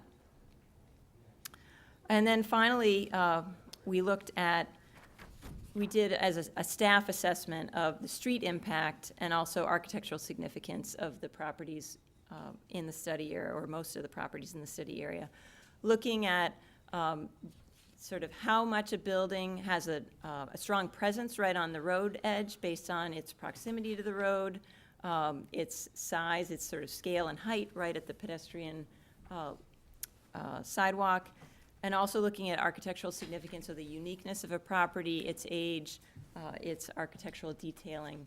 And then you can see in this graphic we tried to represent those properties that we felt had a great deal of both architectural significance and a very strong street impact. Those are shown with fully red circles, so both the top half of the circle would be a dark color for high impact, and the bottom half also. But you can also see there are many properties that have high impact in one category but not the other. So we came up with a range of recommendations to try to address historic properties in Woods Hole. One is to consider expanding the local historic district in a number of different ways or a number of different directions. And I want to point out specifically with this illustration, possible expansion of the historic district. Let's see, I can use the pointer. Here we go. So the areas shown here include the south side of Woods Hole Road in an area where the north side of Woods Hole Road is currently in the district, but the south side is not. And this includes a number of inventoried historic properties. Also this area to the west of Church Street, where there are a number of large properties that have been sort of bisected by the historic district, and some of these properties are visible from the water, though not from the roadway. And then perhaps the potential expansions that we heard the most about and the most sort of interest in at our workshop were this area west of the drawbridge. Here we've got a couple of different possible extensions, as well as a small area at the intersection of or along Albatross Street. But I think what we found, which was interesting when we held the public workshop, was there are actually a lot of people who were surprised to hear that the historic district did not extend over the drawbridge, that they recognized that there are a number of historic properties on the west side and didn't realize that they weren't included. So back, to that. So possible extensions of the historic district, which would allow the Historical Commission, or Historic District Commission, excuse me, to review exterior changes to buildings, as well as new construction. And I want to point out this would certainly require several additional steps for this kind of thing to take place. As you're probably aware, any expansion to a historic district would require both Mass Historical Commission approval as well as town meeting approval. And many of the recommendations that I'm going to walk you through today actually would also require town meeting approval and a number of hearings in order to occur. So another possibility for protecting historic properties is to protect individual significant properties. There's, under Massachusetts law, you're allowed to create a single property local historic district. We could also, the town could also consider, town and property owners could also consider placing individual properties on the National Register of Historic Places, or they could pursue preservation restrictions, which, like a conservation restriction, would be a deed restriction on a property that calls for protection of certain important elements, architectural elements. And in terms of looking at individual properties of significance, we did identify, based on a lot of the feedback that we got at the workshop, as well as research that we did, some key historic buildings that are outside of the district boundaries, and here they're shown in the dark red. You can see that they're kind of spread throughout the community, and some of them are within the areas that I showed as possible historic district expansions, but others are not. And then finally, two other recommendations, the possibility for the town to extend their demolition delay bylaw, currently 6 months, which is the shortest of the bylaws on the Cape for all the Cape towns right now. And we found in many of the towns that extending a demolition delay to 12 or even 18 months, which several Cape towns have, is much more effective at finding an alternative to losing a historic structure. And the last one here, addressing historic neighborhoods outside of the district with an alternative to creating a new historic district or expanding the historic district by, but instead adding criteria that the planning board could use in any reviews that they have of these areas. And I just want to point out these areas sort of to the north of Eel Pond, which were identified by a lot of people in the workshops, as well as in later conversations with us, as areas where there was some concern about future development potential and how it might dramatically change the character of these neighborhoods. All right, moving on to the next area, is looking at zoning and community character, and recognizing that these are all issues that really affect the character of Woods Hole. So not just the historic structures, but the overall character.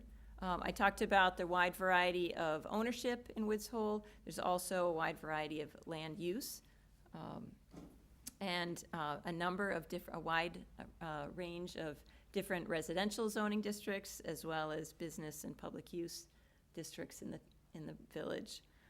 So in looking at whether current regulations, zoning regulations in particular, are creating or are encouraging a certain type of development that's consistent with the historic development in the village, we looked at a lot of existing conditions. So lot size, looking at where there are very small size lots, small scale lots in the village. We looked at the building setbacks. This shows in the darkest red those buildings that have the shallowest setback to the road, which is often the prominent historic development pattern in a lot of our earlier villages. We also looked at the percent of lot area that was covered by buildings. That can have a big impact on how dense a community feels, or how dense a certain neighborhood or block might feel. And I feel like I skipped one. No, I guess not. And so looking at all those things and comparing them to the existing conditions and what might be allowed under your existing zoning regulations, we came up with several recommendations that are really more focused on the planning board. And one is adjusting dimensional regulations to help maintain the character of the village, acknowledging that if zoning allows one thing, but the Historic District Board is hoping for another, that there can always be a little bit of friction and it can be unclear for developers or property owners who are trying to make changes. It's much better if those two regulations by those different boards are more in concert with each other. So to the extent that dimensional regulations might reduce building coverage allowance to match existing development patterns, or require the buildings be set back set closer to the street if that's the predominant pattern on a historic roadway. Those are things that would require planning board support and certainly town meeting approval. Also, the idea of adopting zoning incentives to protect historic structures.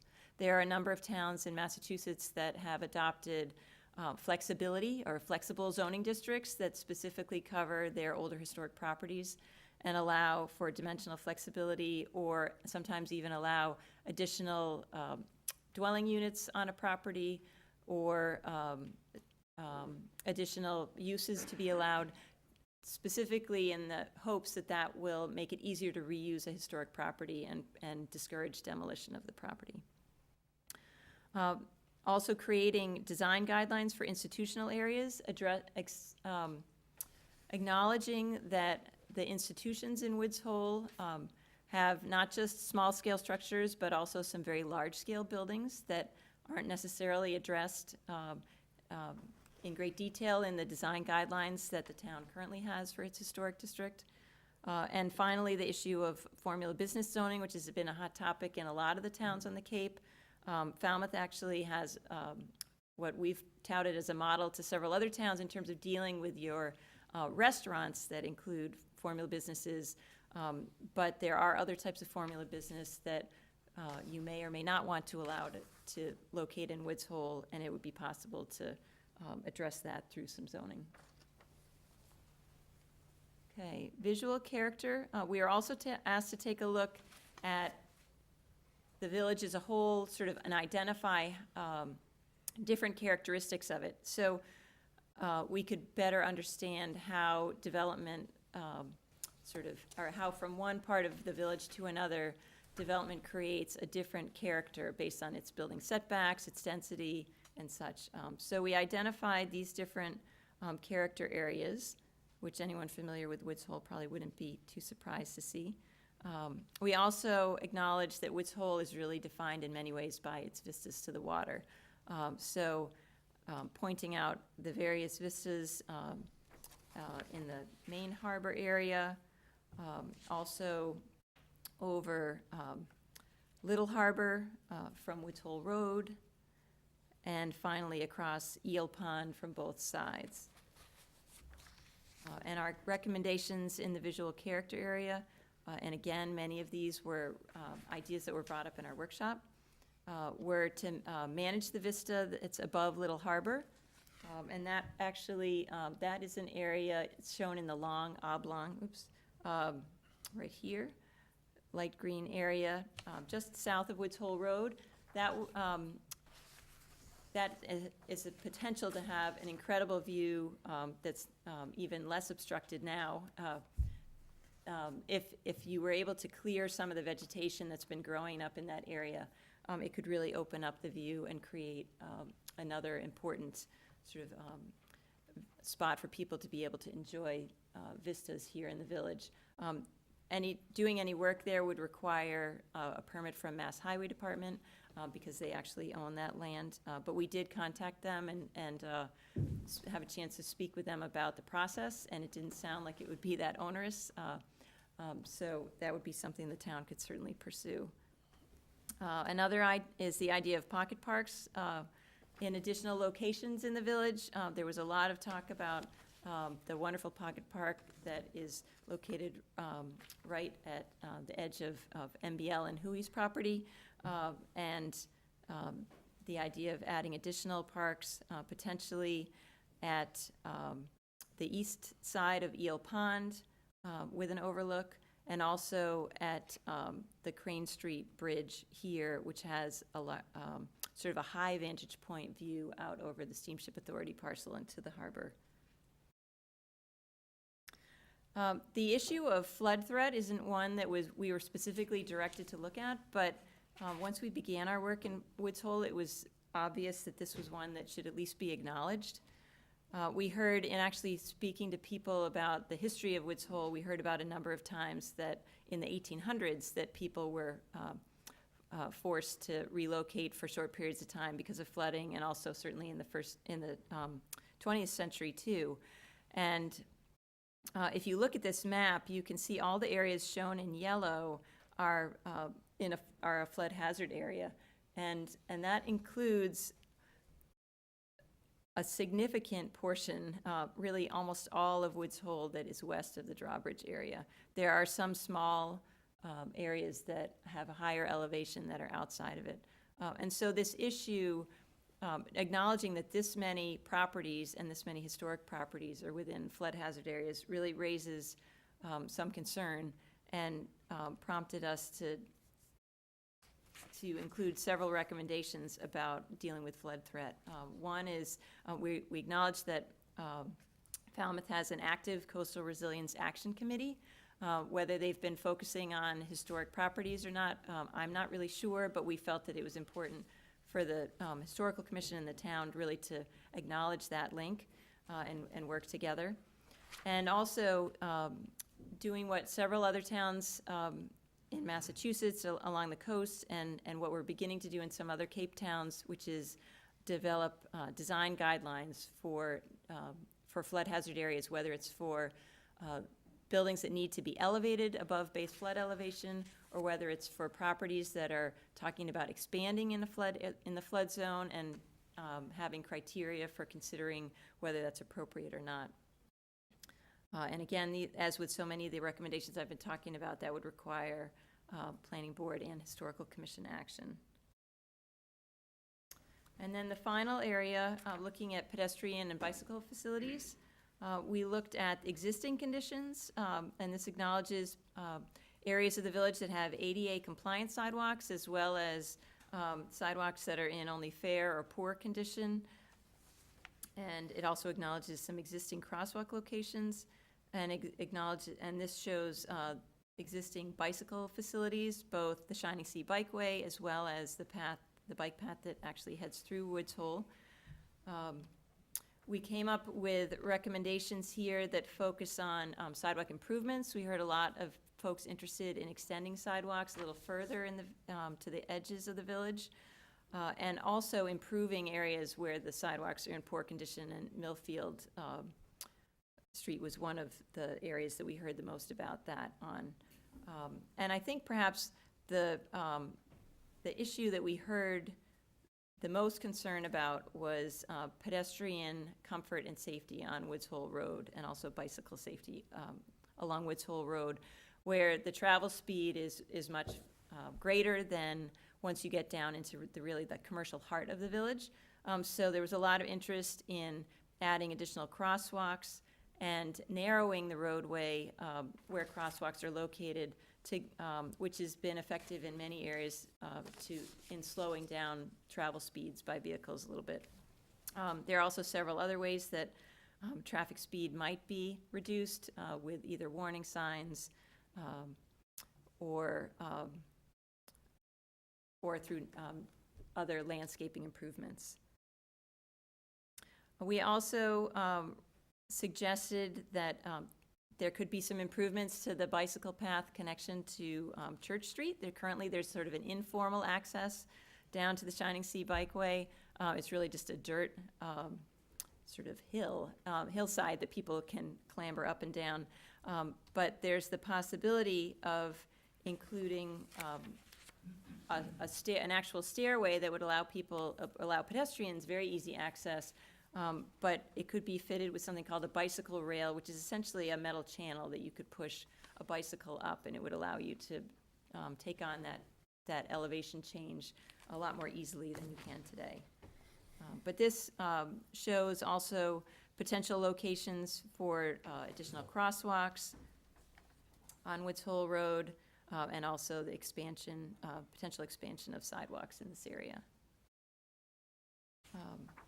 And then, so after we presented our draft plan to the planning board in the late spring, the Historical Commission met to talk about the various recommendations, and I think took comments that they'd heard at our last presentation, and came up with a number of priorities that they had based on the suite of recommendations proposed.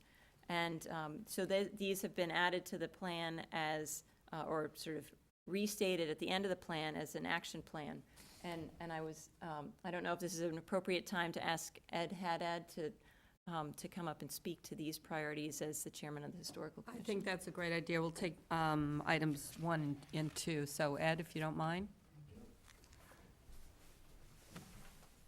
Thank you, sir.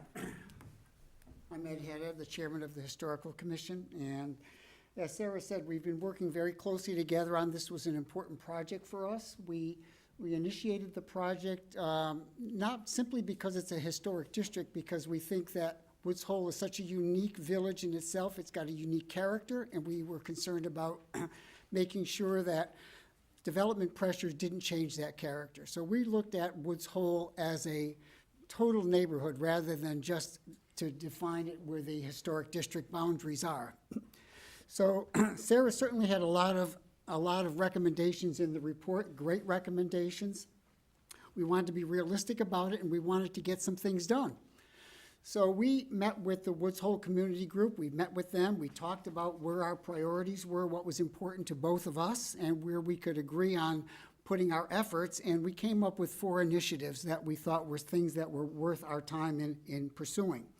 So the first was to expand the local historic district. You saw there was a lot of interest in historic districts. There's a lot of historic properties. I've just done an inventory completed, and Woods Hole has probably the largest of all the districts in Falmouth of pre-1900 homes. I was surprised myself to see that. It was very surprising to see there's such a concentration there.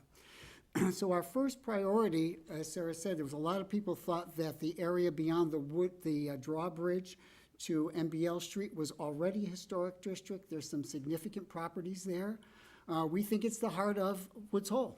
It's very visible. It's a great tourist attraction. It's important to the Woods Hole community, and we thought it was a great one to put our focus on. To expand a local historic district is a long process. We are just starting the process. Really, we haven't started it yet. This is really our first introduction of making it public. We have talked about it in our meetings, but it could be a 2-year project. It's extensive. It's something that will all happen within the Historical Commission. We will do the steps that are outlined by the Mass Historic Commission. We have to go through the steps. Ultimately, it'll get to town meeting at some point in time, and we'll see if it gets approved. But it is a long process, and as I said, we haven't really even started the process yet. We hope to start it soon. The next 3 items are items that are really not historic district, but they really go to the character of the community and to quality of life. And the people that live there, this was important to them. So the pedestrian crosswalks was something that we heard from almost everybody that was at the meeting. They were concerned about Woods Hole Road. There's not enough crosswalks. The traffic is too fast. It's a complex issue. We understand that, but it doesn't mean we shouldn't be addressing it, and we'd like to address it. We think it's important enough that we should address it. So that's one of our initiatives as well. The Church Street access with the bike path, we think that's a no-brainer. I mean, we have a spectacular bikeway. We want to enhance it. We think this will enhance it, both to our visitors and to the residents of Falmouth, putting the stairway in and the bike rail. So that is another one of our initiatives. And the vista over Little Harbor, I mean, this is just a spectacular asset that's just been overgrown over years. No one's looked at it. We did our walking tour with the group down Woods Hole Road, and we just stopped there, and everybody was just stunned that this spectacular vista was really just almost overlooked. You just drive right by it, you walk by it, you bicycle by it, and because of the overgrowth, you never even notice it's there. It's really a tremendous treasure for the town, and we think we should capitalize on it. Now, as I said, they're all complex. So the first one, the Historic Commission will take that on. That's something that we will work on. We're committed to it. And however long that takes, we'll work on it. We'll do the steps that's needed to go through, and we will follow the proper procedures to get that done. The next 3 are a little bit more complex. We know they're complex issues. They involve the state, they involve the town, they involve DPW. We understand that. So what we're asking for tonight is really, we're asking for the help of the town manager. What we'd like is some kind of a letter of support, a letter of support that for these initiatives, and I think it's probably with DPW. They're the experts in this. I've talked to them on a few of these things. They know the issues. They know the people to talk to. They know where to go, what to do. But I think we need, a little bit of support from the town manager would go a long way in helping us to start move those 3 projects through, which again we think are important to the Woods Hole community itself and the character of the community. Just lastly, before we close, I think it's important, since I'm talking about the Woods Hole community, I'd like to ask someone from the Woods Hole community, Steve Junker, as a co-president, to just speak to that issue. I mean, I'm not a Woods Hole resident, and I think it's important that you hear from a Woods Hole resident how important these issues are to them and how important it is that some of this stuff does start getting done. They've been excited about it. They've come to the meetings. We've had public meetings, and everybody's revved up about it, believe me. Thank So, you, Ed. We're Steve? going to take some public comment after we have a few Okay. questions from the board. If anyone, does anyone have a question of Ed or? I do. Please, Doug. So we have a letter that we received from the Oceanographic Institution, and I don't know if it refers to the MBL. I was just trying to look for it here. And they're very concerned about their educational facilities being involved in the historic district. And the letter said that they only had 1 visit from you, and so I guess there's a lot more outreach to do there. Well, I think they're in the audience, and Okay. they may want to directly present that Sounds after. If good. you just hold that for a sec. Are there any other, Doug? I guess just also put this whole conversation into a bigger context. My understanding is this is the sort of a pilot process of looking at the village districts within the entire town. That the Woods Hole was the first one we're going to do, and then see, once we've looked at this, how can we expand the historic districts in other villages also? The Woods Hole is the first one to look at, make some recommendations about historic districts in general. Let me just correct you. It's not so that we expand, our intention is not necessarily to expand this, but it's to protect the character of the historic districts. Right. And so your question was answered? Yep. I just- Okay, great. Any other questions from? No. Great. And so, is there a representative from the scientific organizations here that want to address that? Sure. Please, step up.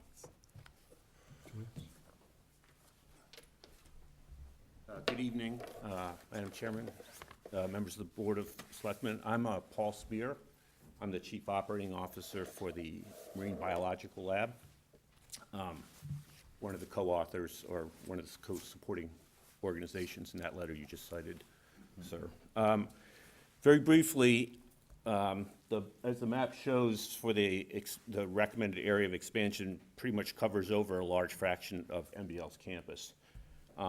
We are not in favor of extending the historic district. And I should say that we did have a meeting with Chairman Haddad, but one, to get the early look at the study results that came from the CCC. So that's where we are on that. I want to make 3 points. First of all, And I just want to let you know, I have to stick to my 2-minute limit. Okay. So just so you know that. all right, I'll make them, and then you cut me off when not.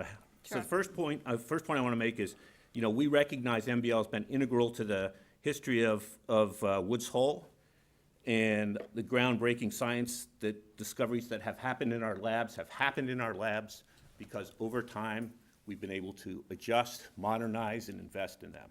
They are not museums. We want to make sure that we are able to have that flexibility to continue to make the changes that we need to make in our laboratories. You saw our campus sits almost entirely in the flood zone. That has significant implications for the future of all the buildings on my campus. And again, I need to have, and my successor after him need to have the flexibility to address those types of issues. And the last piece I'd tell you is that I would submit that the MBL has been a great neighbor and citizen of the town of Falmouth and Woods Hole, has taken very good care of its campus, has made it accessible to the public and all the citizens. We're covered with visitors all the time, particularly in the summertime. We support the town culturally and scientifically with lectures and other things. There's really no evidence out there that I can see that would support any risk to the town that would be caused by not extending the historic district over MBL. We take care of our property. We're very cognizant of the town that we're in. There's no risk of the MBL taking some kind of step that would be counter to what the village is looking for. Thank you. Yep. Point well made. Mr. Junker? Good evening, I'm Steve Junker. I'm co-president of the Woods Hole Community Association with Catherine Bumpus. And I just want to say quickly, thanks to Ed Haddad and the Cape Cod Commission for starting this process and not only bringing it to the village, but bringing it to a way that really engaged the community. And the community was really brought in early, and their feelings and the ideas were incorporated into the whole process, and which made it feel very organic. I see a number of the members of the community here coming out to support this. I'll tell you briefly, we had an annual meeting of the Community Association in July, a full house, and people standing in the back and along the sides, and this was the key presentation of the evening. Ed walked us through the entire document, and then we identified these action items. There's a lot of enthusiasm for that, in part because they seem like very doable action items, and they seem like fairly straightforward and good ideas. And I would say that extending the historic district seems to many of the people in the village to be a logical proposition. The historic buildings are there on that end of Water Street. We're proud that the village is a working village. We're proud of the institutions and the good works that happen there. And I think we believe that the historic district is not incompatible with that. It has not been incompatible to have historic buildings there all this time, and to extend the historic district to the end of Water Street makes good sense in that it's protecting the village going forward. And the other action items, the road crossings along Woods Hole are particularly important to people we've heard from in our community, saying that it's very hard, that Woods Hole is really bisected. The village is bisected by Woods Hole Road. And for folks living along Woods Hole Road, to cross is quite a dangerous proposition. There's lots of small families living along the road with small children who are looking to cross the road. And so if we can improve that access, we improve the life of the village, because the pedestrian life of the village is really such an important part of what it means to be in Woods Hole. So thanks a lot for Ed and the Cape Cod Commission for putting this package together, and we hope you support it. Thank you very much. Is there anyone else who would like to make a comment? Okay, are there any questions from any other board members? Doug? The only comment I would make is some of these other three, I understand the question of the local historic district and that expansion. It may be better directed to other, I guess the particular example I'm thinking of is the Church Street access to the bike path. I'd love to have the Bikeways Committee be the one suggesting we do that, or at least in consultation with the Woods Hole Community Association. Certainly they work very hard at making some recommendations, and where that fits in their priorities is important to know also. Absolutely. Thank you, everyone. Oh, Ed? Can you just comment on? Last comment, sure. Doug's comment, because Please. I think it just mirrors what I asked for, acknowledge that that's not something that's within our bailiwick to control. We really need the help of some of the other town departments, and we're looking for that kind of support to make it happen. It's just that we want to raise the awareness, and we just don't want this to be something that looks great tonight and something never happens. Great. Please, Ms. Bumpus? Catherine Brumpus, the other co-president of the Woods Hole Community Association. One of the wonderful things that the commission did, both the Historical Commission and the Cape Cod Commission, was take a holistic view on this and not limit the discussion. So for these quality of life improvements, they generated a lot of conversations at all our meetings. We had a good turnout. Lev listened to a lot of traffic information that I'm not sure he wanted to. The Bike Committee is aware of this as a possibility and supports it. Whether that's beneficial or not, I don't know, but I know that they've had conversations about it. So this really is something that goes to a lot of different pieces in the village, and not just the historic district, but goes to quality of life, which is really nice to have people look at it holistically. And so when they move on to the other districts, I hope that they do the same thing for the other districts. Great. Thank you. Sarah, quick question. I just thought of with Catherine's comment. Have you met with the Woods Hole Business Association as well? We have not, no. Several of them actually attended the workshop and have communicated with us sort of when we were doing our sort of information gathering, but we didn't have a special meeting with that association. Okay, Doug? Just a question. So tonight, our only action is just accepting the report, correct? It's just a presentation. We're taking no action. Right, okay. And I do just want to recognize we did receive communication on this issue on behalf of both MBL who spoke, and also Hui from Attorney Liza Cox, and that will go into the file on this matter. I guess the only Doug? thing I was a little surprised not to hear something from the Cape Cod Commission looking at is parking is probably the biggest problem issue in Woods Hole.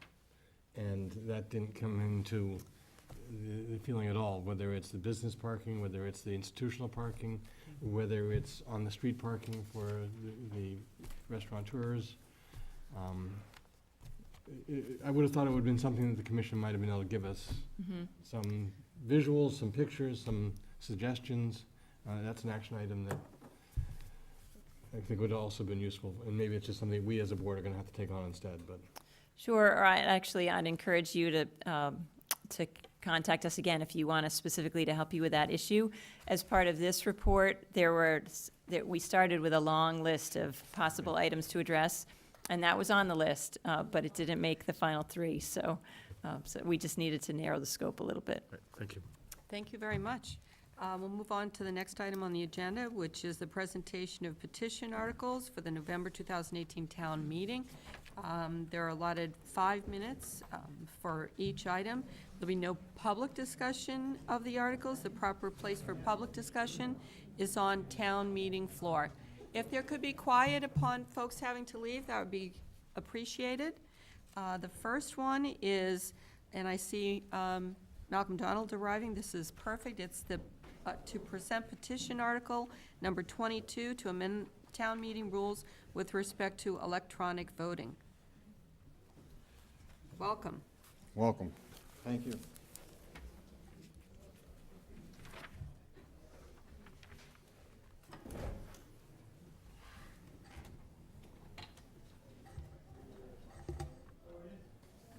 We have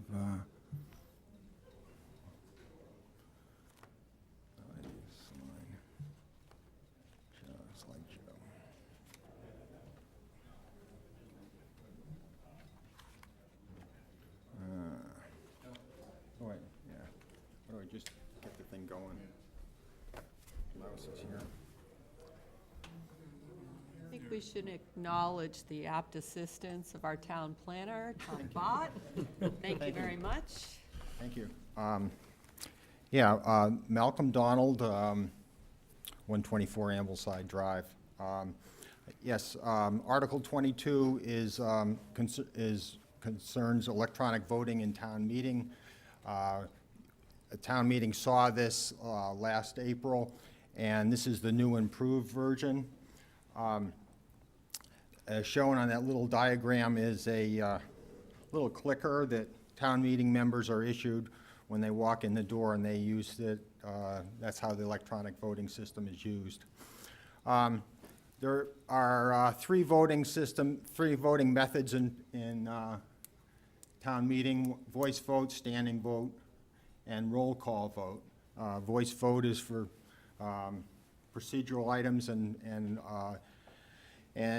decisions where it seems like there's a great majority of people that are in favor or against something. Standing vote is when the moderator asks town meeting members to stand in favor of a vote, and the section counters, you'd probably remember seeing Andy Dufresne, counting how many people are standing. The section leaders turn their counts in, the counts get added up, and then that's how the town clerk determines how many yays there are, and the similar thing is done for nays. Roll call vote is when each individual member is called by name, and his or her vote is actually written down. I asked Michael Palmer, the town clerk, how long a roll call vote would take, and he had no idea because he said he's never seen one, but he would guess a half an hour.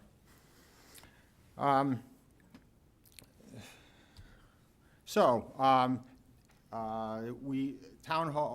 meeting implemented electronic voting. I don't know when it was, a while back, but anyway, so we've had a number of meetings that we've been able to use the little gizmos.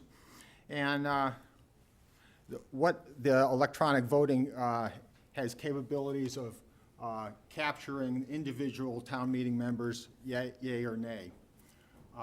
And then it also is able to take those yays and nays and add them up and give a total of how many people are for and how many people are against. And it knows how each and every town meeting member voted. So this really changes how the two voting methods, standing vote and the roll call vote. The standing vote is no longer a standing vote, it's a sitting vote, and everybody just uses a clicker. And a roll call vote is same thing. Everybody just uses a clicker, and there's really no difference in either voting method, except dealing with the results. The electronic voting also changes the character of town meeting, and it hides the indication of how town meeting members are voting. During manual voting or prior to electronic voting, people could get a sort of a sense that who's in favor and who's against, and if you're watching on television, you could sort of see some of the people. But now, you don't know, nobody knows how anybody voted unless you happen to notice that my thumb moved to the right or my thumb moved to the left, the neighbor next to you. So, Mr. Donald, we're about at time. what's that? Time is about up. 1 minute. One more minute? Okay, so the adoption, we have speed and accuracy, but we also have secrecy now. So we don't know. So what this is going to do is going to ask the town clerk on a standing vote to instead of discarding the details of each individual vote, to retain the details of each and everybody, how each and every town meeting member voted. And the roll call already does that. Now, the problem with last town meeting is that people wanted to have an override. And so they like the idea of changes to the electronic voting, but they wanted to be able to have a secret, essentially a secret standing vote. So what I've included in this article this time is a two-thirds, an option of town meeting that if two-thirds of town meeting votes, they will just do an aggregate total and not say the results. So what this is going to do. Thank you. Yeah, okay. I think we get a really good presentation. All right, Thank you. good. Next, we have Article 23, a phase-out of polystyrene and expanded polystyrene foam. Same presenter. Thank you.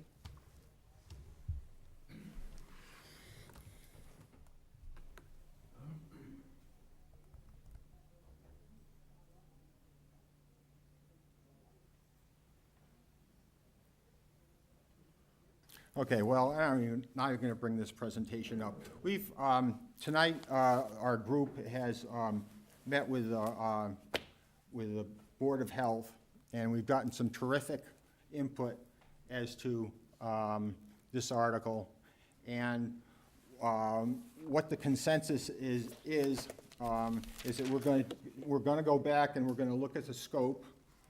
We're going to limit the scope of the article. We're going to change the, sharpen the focus. We're going to do some research to see what other towns are doing. And then we're going to avail ourselves of Scott McGann's experience in working with at Whole Foods and some of his other insight into the retail food service.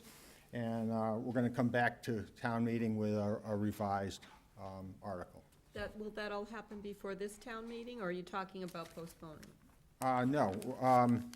Well, we hope to have a revised article for. Great. Right. Thank you very much. Okay.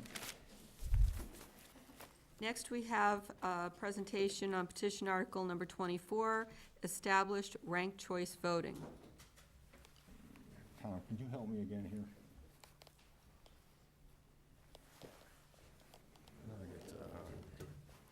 I want to get to the desktop. We're going to get rid of that. We're going to close that. Are you back at the desktop? Okay. And how do I,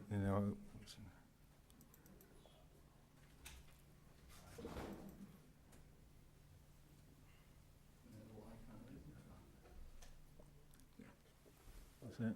Okay, right here? There, good. Okay, Article 24, ranked choice voting. Let's look at the problem. Okay, everybody's aware of presidential election in 2000.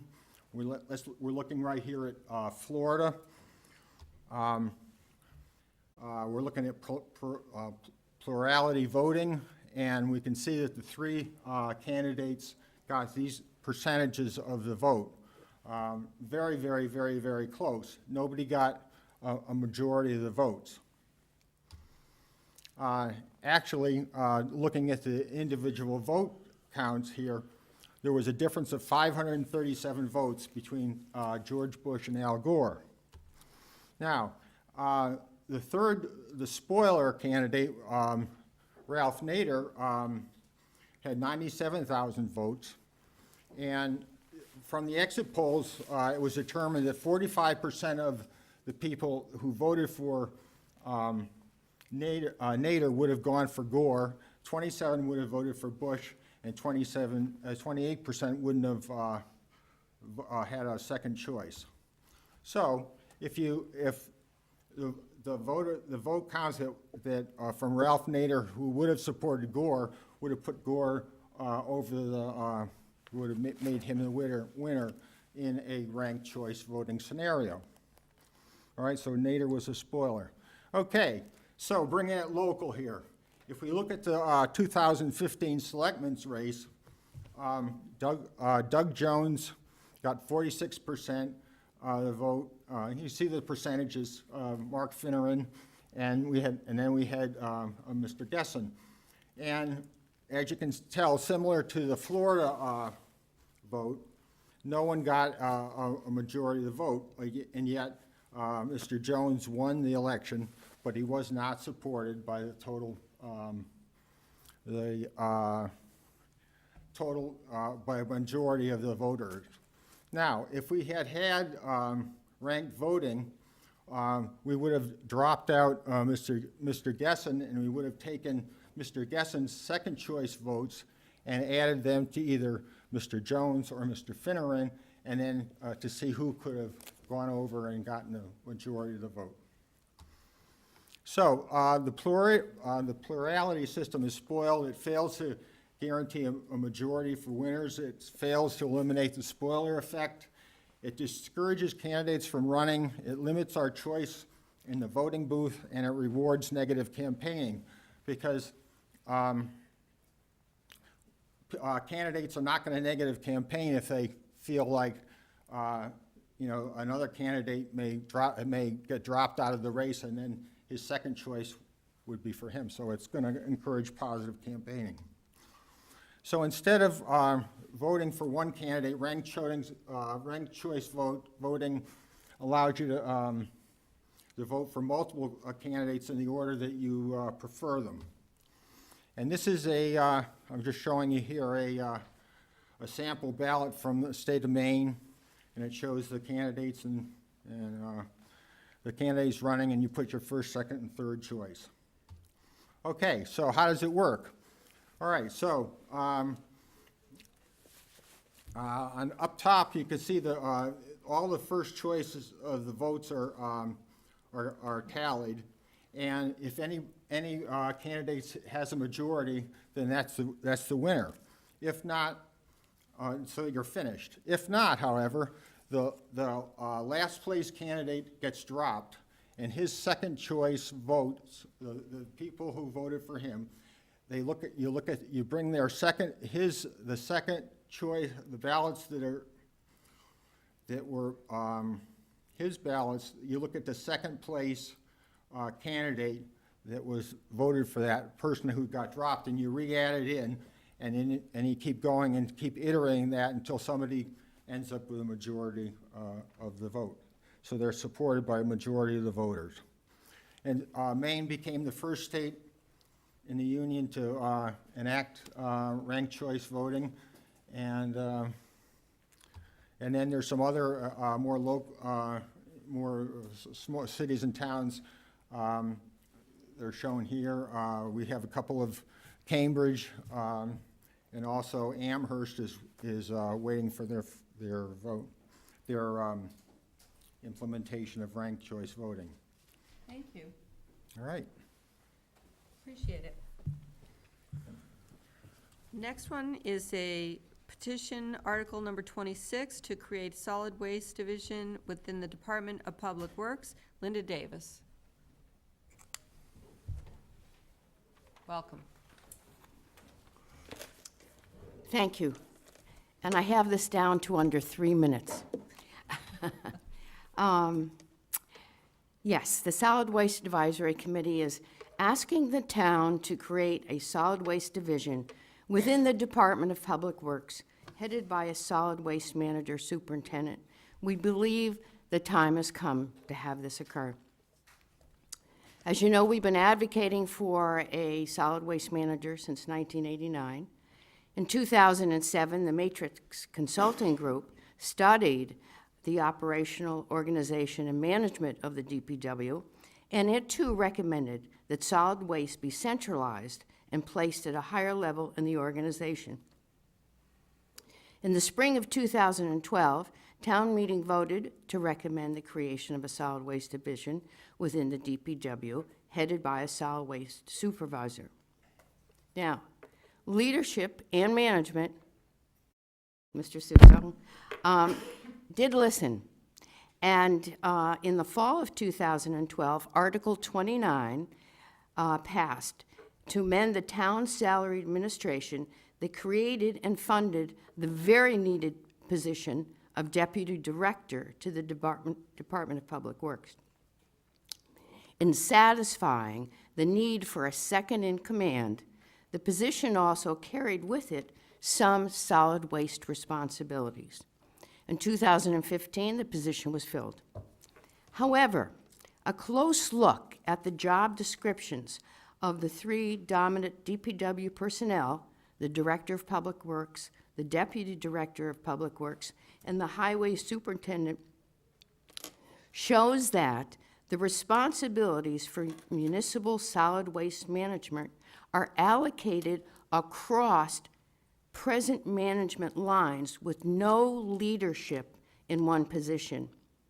And as you know, these positions carry with them other major responsibilities, with new challenges being added all the time, such as dealing with continuous coastal erosion, infrastructure repair, and so forth. Management of solid waste is not a priority, and this is a structural problem.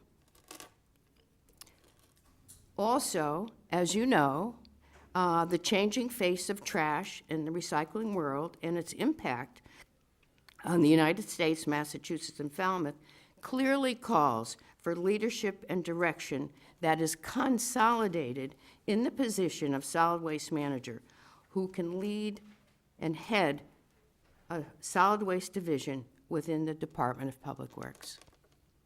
And at town meeting, we will have a more detailed presentation.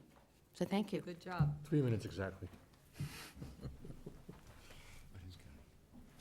Next, we have a presentation on Article 27 with respect to additional water meter. Mark Finneran.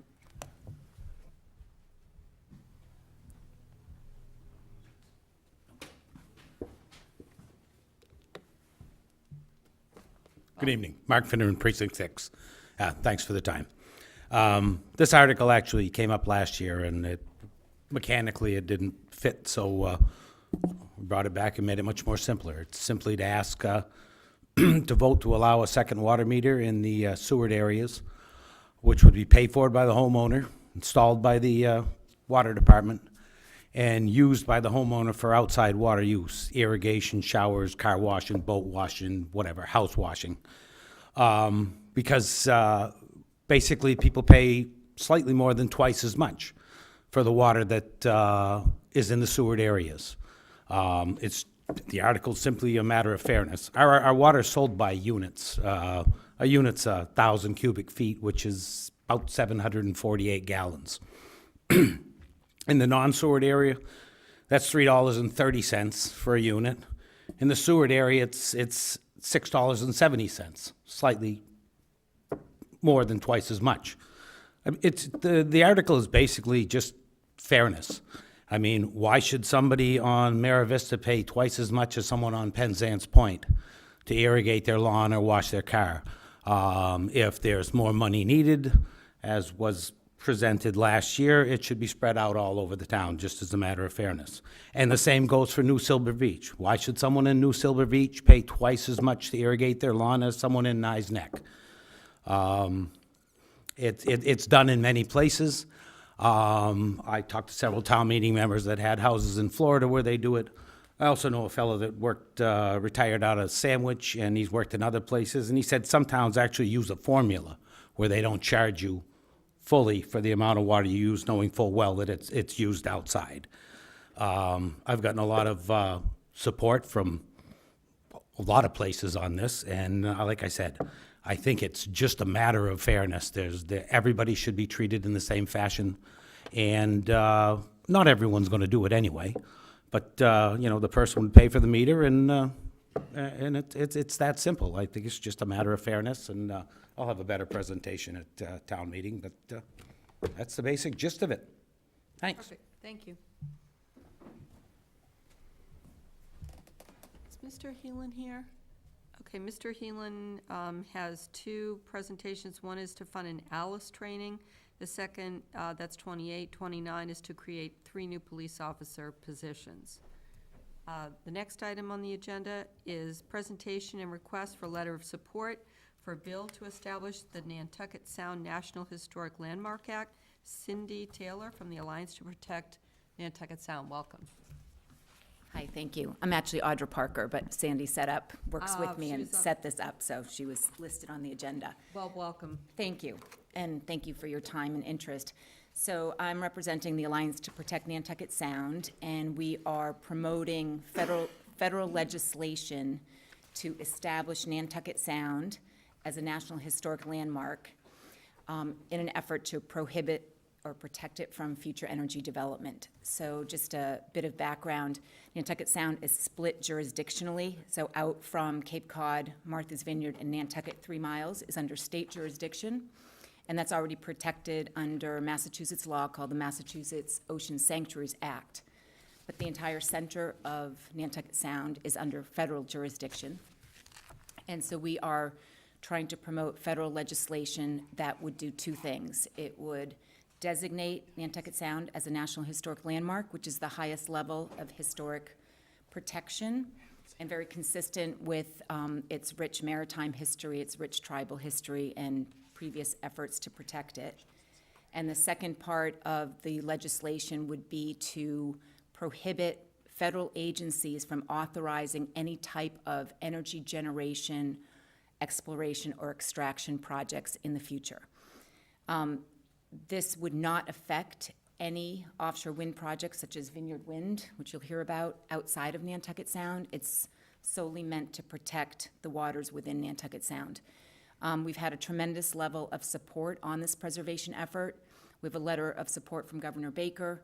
We have a joint letter that represents about 50 stakeholders, and that's why I'm here tonight to ask if you would join on to that letter. That letter has chambers of commerce, it has tribal government, it has environmental organizations, ferry operators, and it has at this point nearly all of the towns on Cape Cod, Martha's Vineyard, and Nantucket that face Nantucket Sound, including Barnstable, Yarmouth, Dennis, Edgartown, Oak Bluffs, Nantucket, etc. I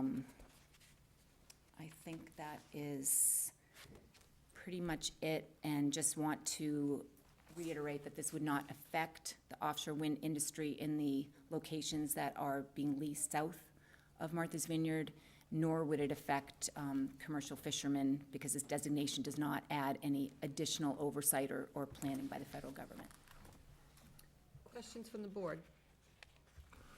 In the 10-mile description, so that'd be 10 miles either from Cape Cod or 10 miles from Nantucket?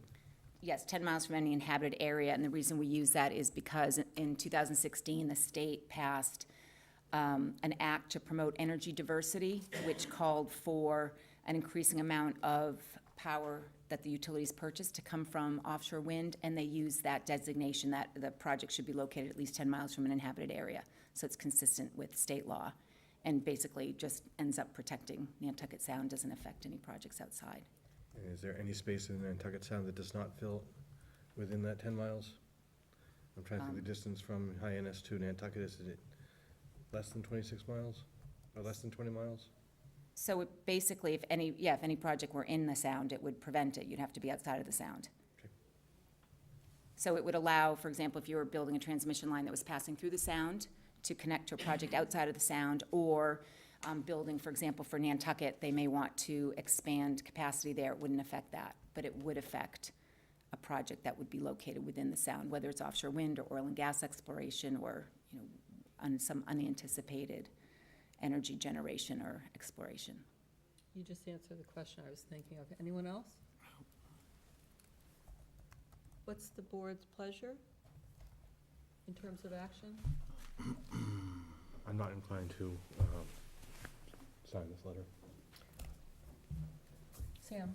My concern is things are going to change over time. Energy is going to be becoming much more scarce as fossil fuel, and we're going to be pushed more and more toward renewable energies and more local independence. And I hate to restrict future needs. It's probably not going to happen in my lifetime, but I hate to set a precedent where we basically are telling people in the future, no matter how desperate you are and how much it's impacting your quality of life, you can't do it.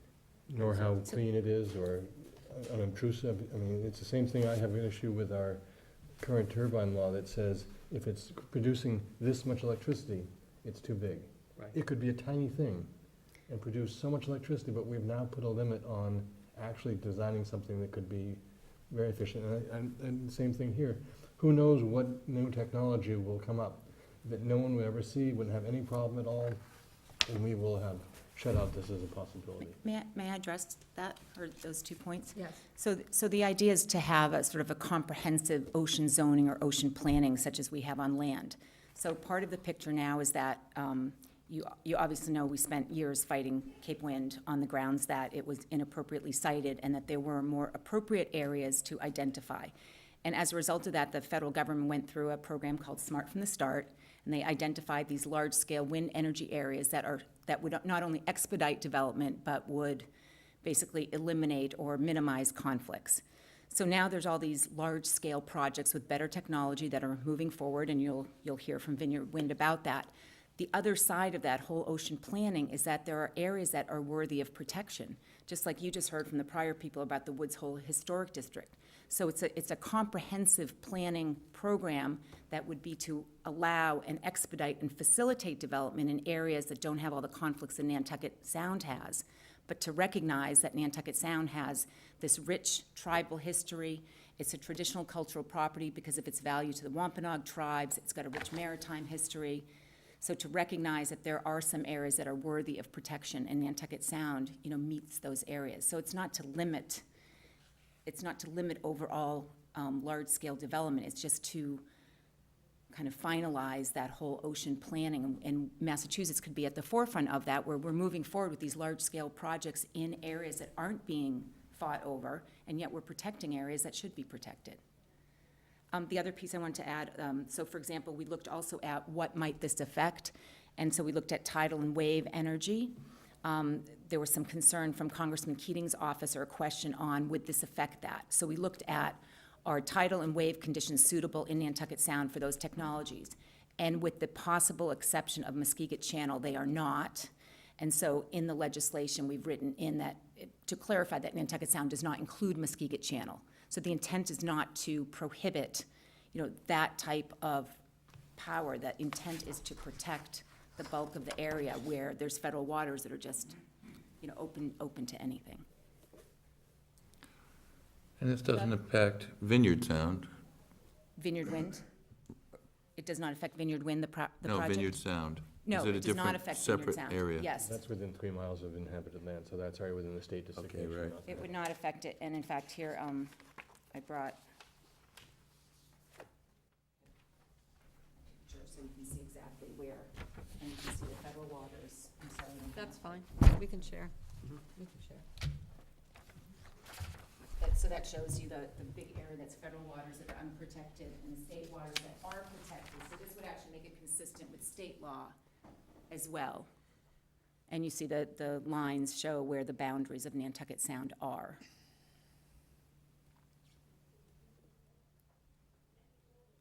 Great presentation. Is there anyone on the board who wants to take an action? I'd like to give it a little more thought.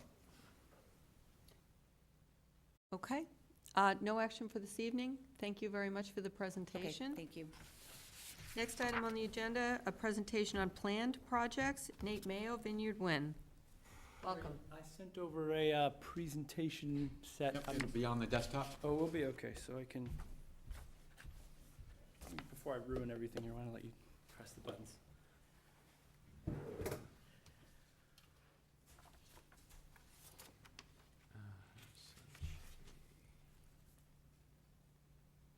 I've got it on. Yeah, let's do that. I don't see it having been loaded, so. Yep. Okay, thanks for your patience here. Larger file may not have quite made it through.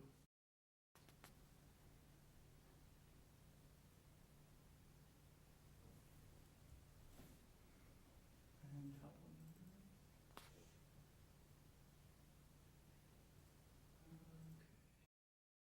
that? No? If you want to go back to it, I might be able to use another, that one should do it, right?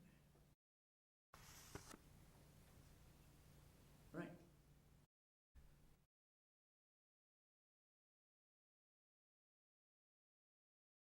And you can use this to advance the slides if you like. Okay, And great. if you need a pointer, you can just use the cursor. Thank you. All right. It's great to be here. I appreciate the consideration and for the chair and the members. It's great to come to Cape Communities and talk about this project. A slightly different chapter, I think, than some of the previous issues that we've all struggled with. And I would, as a preface, like to say that we have worked a fair amount with the Alliance on their state and federal efforts. Perhaps ironically, it may seem, enshrining protections for Nantucket Sound is actually in the interest of offshore wind in general, we believe, and also in the interest of this project specifically and future projects. We don't need to get into the details of previous battles, but it is a matter of ocean zoning. We've developed a responsibly sited structure that's in place. It's the thing that opponents of Cape Wind were looking for, really, a regulatory structure, bringing in stakeholders to find the appropriate areas. So this would, the legislative efforts that Audra and the Alliance have pursued would allow for the modest infrastructure of transmission, be it for the islands or for offshore wind, but would allow us to set our priorities. And at Vineyard Wind, we do feel, and I think the industry in general feels, that the trend here is to the deep water. Good wind resources, feasible projects that are replicable. So I'll talk a little bit about the project specifically, but I just would like to put out our support for those efforts. So I'll go through these briefly, and I'm open to questions either now or through future contacts with board members or with residents. So we're here now because there's been 2 decades of European experience to develop offshore wind. We can see from these graphs, it's been a rapid expansion, mainly in the North Sea, also in the Baltic and other areas in Northern Europe. Just last year alone, 3,000 megawatts were installed in European waters. We've got 4,000 turbines spinning over there, so the technology is predictable, it's workable, and it's actually economical. So to think about megawatts and all these arcane terms and measurements, 1,000 megawatts is roughly 500,000 homes electricity demand, and that would be American homes. So there's a body of knowledge we're able to build upon when we pursue Vineyard Wind. Going into the policies that have brought us here, Audra did reference the Energy Diversity Act. Reliability was a main factor.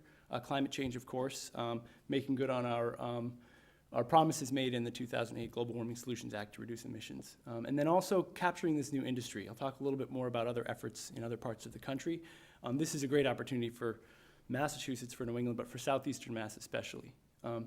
So in 2018, I'm here before you because Vineyard Wind was awarded a contract through a competitive bidding process established through the Energy Diversity Act to bring offshore wind into the grid. We were selected as the sole recipient of the contract, 800 megawatts, which would fuel roughly 400,000 homes, about twice the load of the Cape and Islands.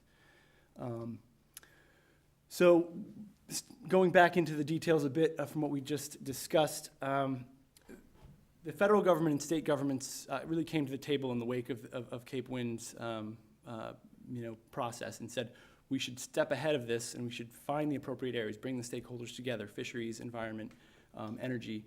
And you can see in the upper right corner there, that was the original area that BOEM, which was the more aptly named Bureau of Ocean Energy Management as opposed to the Minerals Management Service, they identified that as a preliminary area and then began to work it down as considerations came forward, be they transit, be they endangered species and other things. So we're left in the lower right at 2014 with a number of lease areas which were established by BOEM. And then the first lease auction occurred, and Vineyard Wind was a recipient of one of those lease areas, which you can see in yellow in the middle of the lower right. What's gone on in terms of Vineyard Wind, the progress, it started in 2009 before Vineyard Wind was even established. And as Vineyard Wind came about, as this process was going along, we established both a fisheries representative process, which would bring fisheries interests to Vineyard Wind built into the process, but advocates really for fishing interests. And then also a community benefits agreement with Vineyard Power, which is a nonprofit co-op I'll talk a little bit more about. Those two were really models. They were the first, first features of offshore wind, the offshore wind process that that we established and then were actually baked into future processes. So the company is currently a 50-50 partnership between Avangrid Renewables and Copenhagen Infrastructure Partners. They came onto the scene as the needs, of course, to sort of design, build, and construct, finance, and operate the project. They bring a wealth of expertise, global leaders in renewable energy. Copenhagen Infrastructure primarily invests public employee pensions in Europe, very much a company seeking long-term sustainable gains through investments in renewable energy. Vineyard Power, which I said actually predates Vineyard Wind's existence, was a community co-op founded on Martha's Vineyard, seeking to originally have publicly owned projects, and then realizing that the lift there might not really fit for that structure. They decided, they changed their goals to partner with other entities and then really bring the community benefit and the community ownership there. So it's been a great relationship. The project, which will go on, is sort of closest in proximity to the vineyard in Nantucket, and they have been a really important driver of the project from the early going. So I just wanted to put this slide for 1 second and show that while Massachusetts is leading the way in this offshore wind challenge, there are many other lease areas that BOEM has established and actually leased to other sites. So we're not the only game in town here in Massachusetts, but with Vineyard Wind and the timetable we've established and the advanced work that we've done to be where we are now, we're the first. And that's going to be important for a number of economic development purposes and a range of purposes. So this is the project. We, in December 2017, established or submitted our construction and operations plan, our design of the project. That was far before any other plan of its kind had been put forward, and that really is what sets the timetable for Vineyard Wind's development. Let me grab.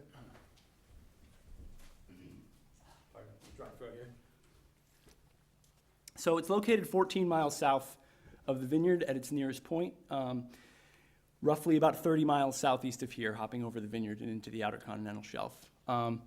The project has been permitted, has been proposed for 800 megawatts, which again is about 400,000 homes. It's up to 100 turbines, and due to the project envelope concept that I'll talk about very briefly, it means there is some flexibility there.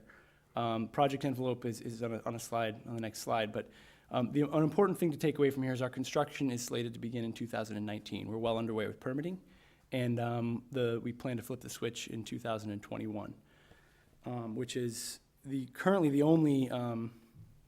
Our trajectory is kind of the only one that's been set. There are a number of other proposals across the country and in Massachusetts as well. They have yet to sort of start that process of permitting. So the project envelope, just briefly, what it allows is for some flexibility in the project in a very aggressive technological environment and also a very dynamic environment, physical environment. So we're basically permitting a range of options that become refined as the project goes along. So you can imagine when the project was first proposed, perhaps an 8 megawatt turbine was the extent of what was market ready. By the time we may need to make that decision as to which turbines to employ, it could be 10 megawatts. So the flexibility allows, of course, the company to make some changes, but ultimately the ratepayer benefits because we're able to use more efficient technologies. And then with respect to environmental priorities, there are a number of benefits with permitting. For example, 106 turbine locations, of which several at least will be taken off, and perhaps more if we are able to get to larger turbine sizes. Minimizes environmental impact in the aggregate. And then cable routing as well. We've done a huge amount of offshore survey to ground truth the plan. And a number of those potential pathways have already been refined. So we're now down, if I show this previous slide, to a relatively narrow set of options. In Muskeget Channel here, we've got a couple of opportunities. We've got 2 landing spots that have been proposed. We'll be using one of them. So just a quick overview of what's going on offshore. This is largely subject to federal permitting through BOEM. up to 100 turbines connecting to one of two transformer stations, and then an export cable that's going to make its way through Muskegon Channel across the Sound about 30 miles to make landfall in the Mid-Cape. The turbine design is on the right, and again, in that project envelope concept, there's some variability in the size of turbines. So we see on the right here the two landfall options. In blue, we've got Covell's Beach in Barnstable, leading up to Independence Park to a substation that'll be next to the current Eversource substation at Barnstable Switch. And then our other option is New Hampshire Ave in Yarmouth, and a couple of variations as we get upland to make it to that transformer station. There are, the area is favorable in many ways. It's an industrial park. We've in part of this plan, proposed some advanced containment facilities. Groundwater on Cape Cod is precious, more so than most areas in the world, sole source aquifer. So we've wanted to put out some really unprecedented controls for containment and safeguards that we're working with the town of Barnstable on currently. So it's all about benefits. This is an environmental project at its core. Of course, we're meeting Massachusetts clean energy goals, which we've set forth and are essentially legally binding, and that's what the Energy Diversity Act followed. We are going to reduce greenhouse gas emissions significantly, 1.6 million tons of CO2 per year when the project's online, and some other emissions reductions as well. As part of this project, there have been a number of public benefit items proposed. One is the Marine Mammal Innovation Fund.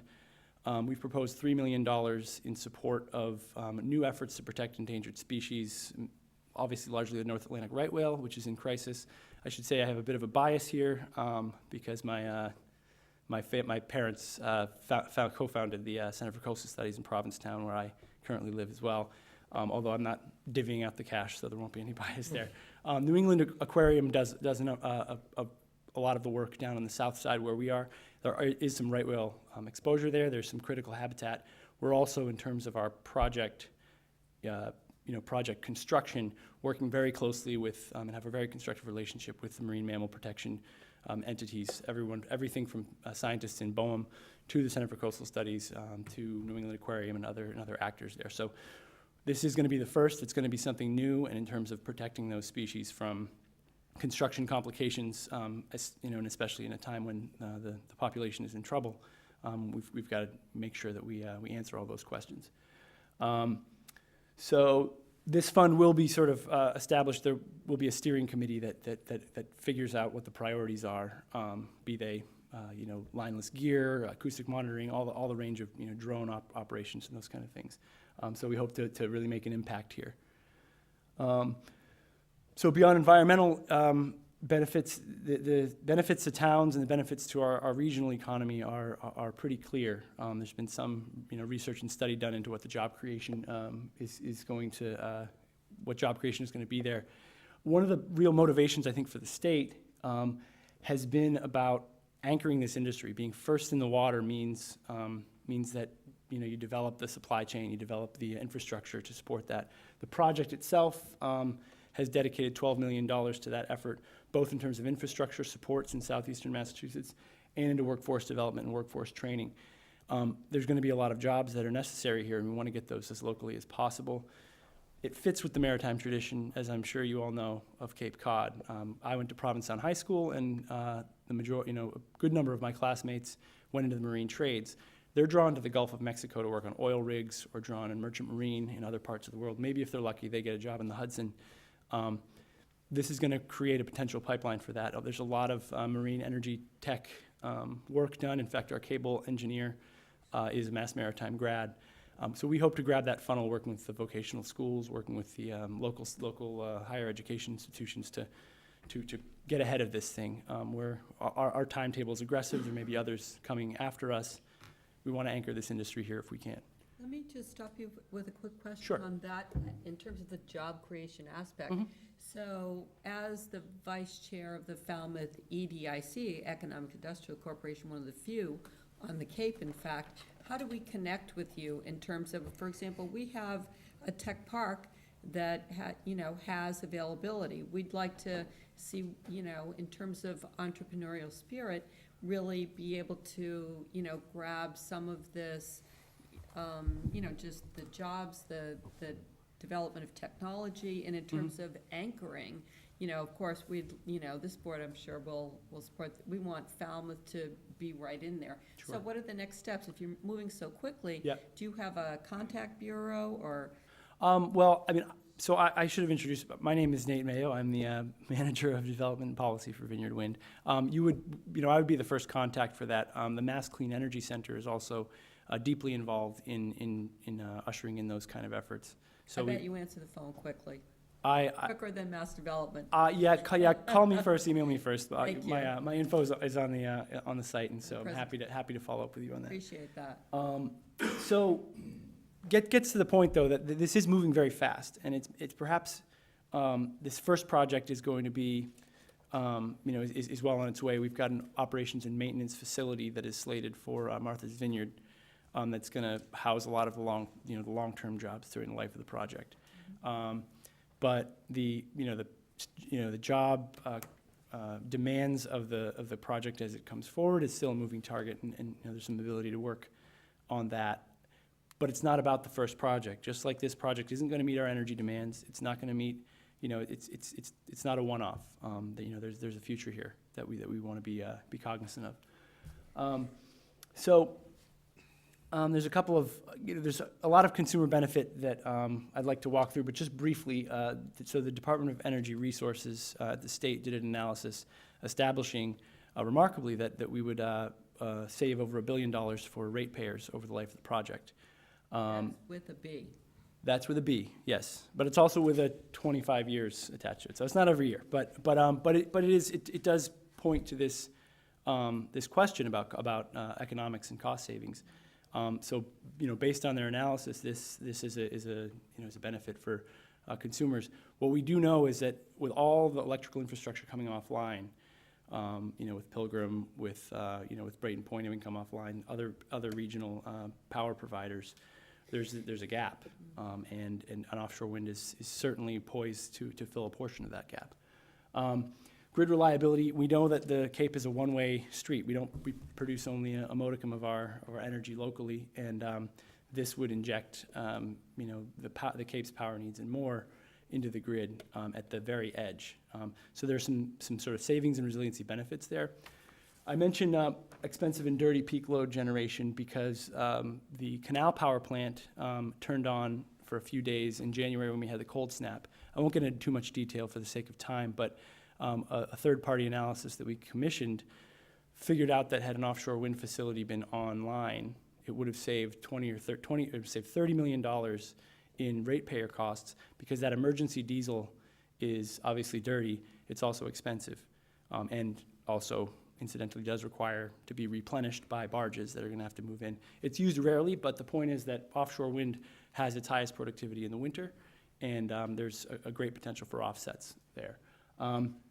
Resiliency and affordability was stipulated by the competitive bidding process.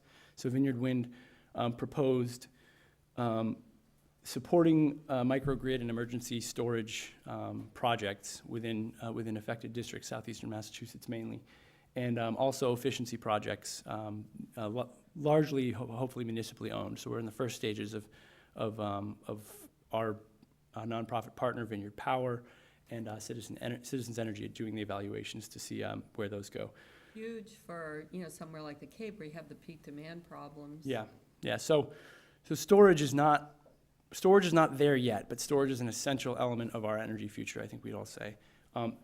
What was great about the state policy was to really start to give a little bit of oomph to those technologies, whether they be the ambitious Elon Musk type stuff or building on the things we have now. When we cross that barrier of economics with microgrids or with battery storage, it really does change the game. And again, we're not there yet, but these kind of initiatives will provide some support to that development. So I want to show you this. I caution you to not get too overwhelmed. There's a really immense permitting matrix that we're going through right now. Federal side, through the Bureau of Ocean Energy Management, And then on the state side, through two wings, MEPA is the Massachusetts Environmental Policy Act. We're filing environmental submissions to them. You can see that we've gotten through our draft environmental impact report for the state, which reviews the portions of the project in state waters. Also, the EFSB is the Energy Facilities Siting Board, so they do the siting for energy infrastructure in Massachusetts. So these two processes are happening concurrently, and I would say that the environmental permitting does somewhat inform EFSB's work. Again, it's upwards of 24 agencies from the federal all the way down to the local and tribal level that are going to be reviewing this. Town conservation commissions and town permits are sort of the last chapter of that.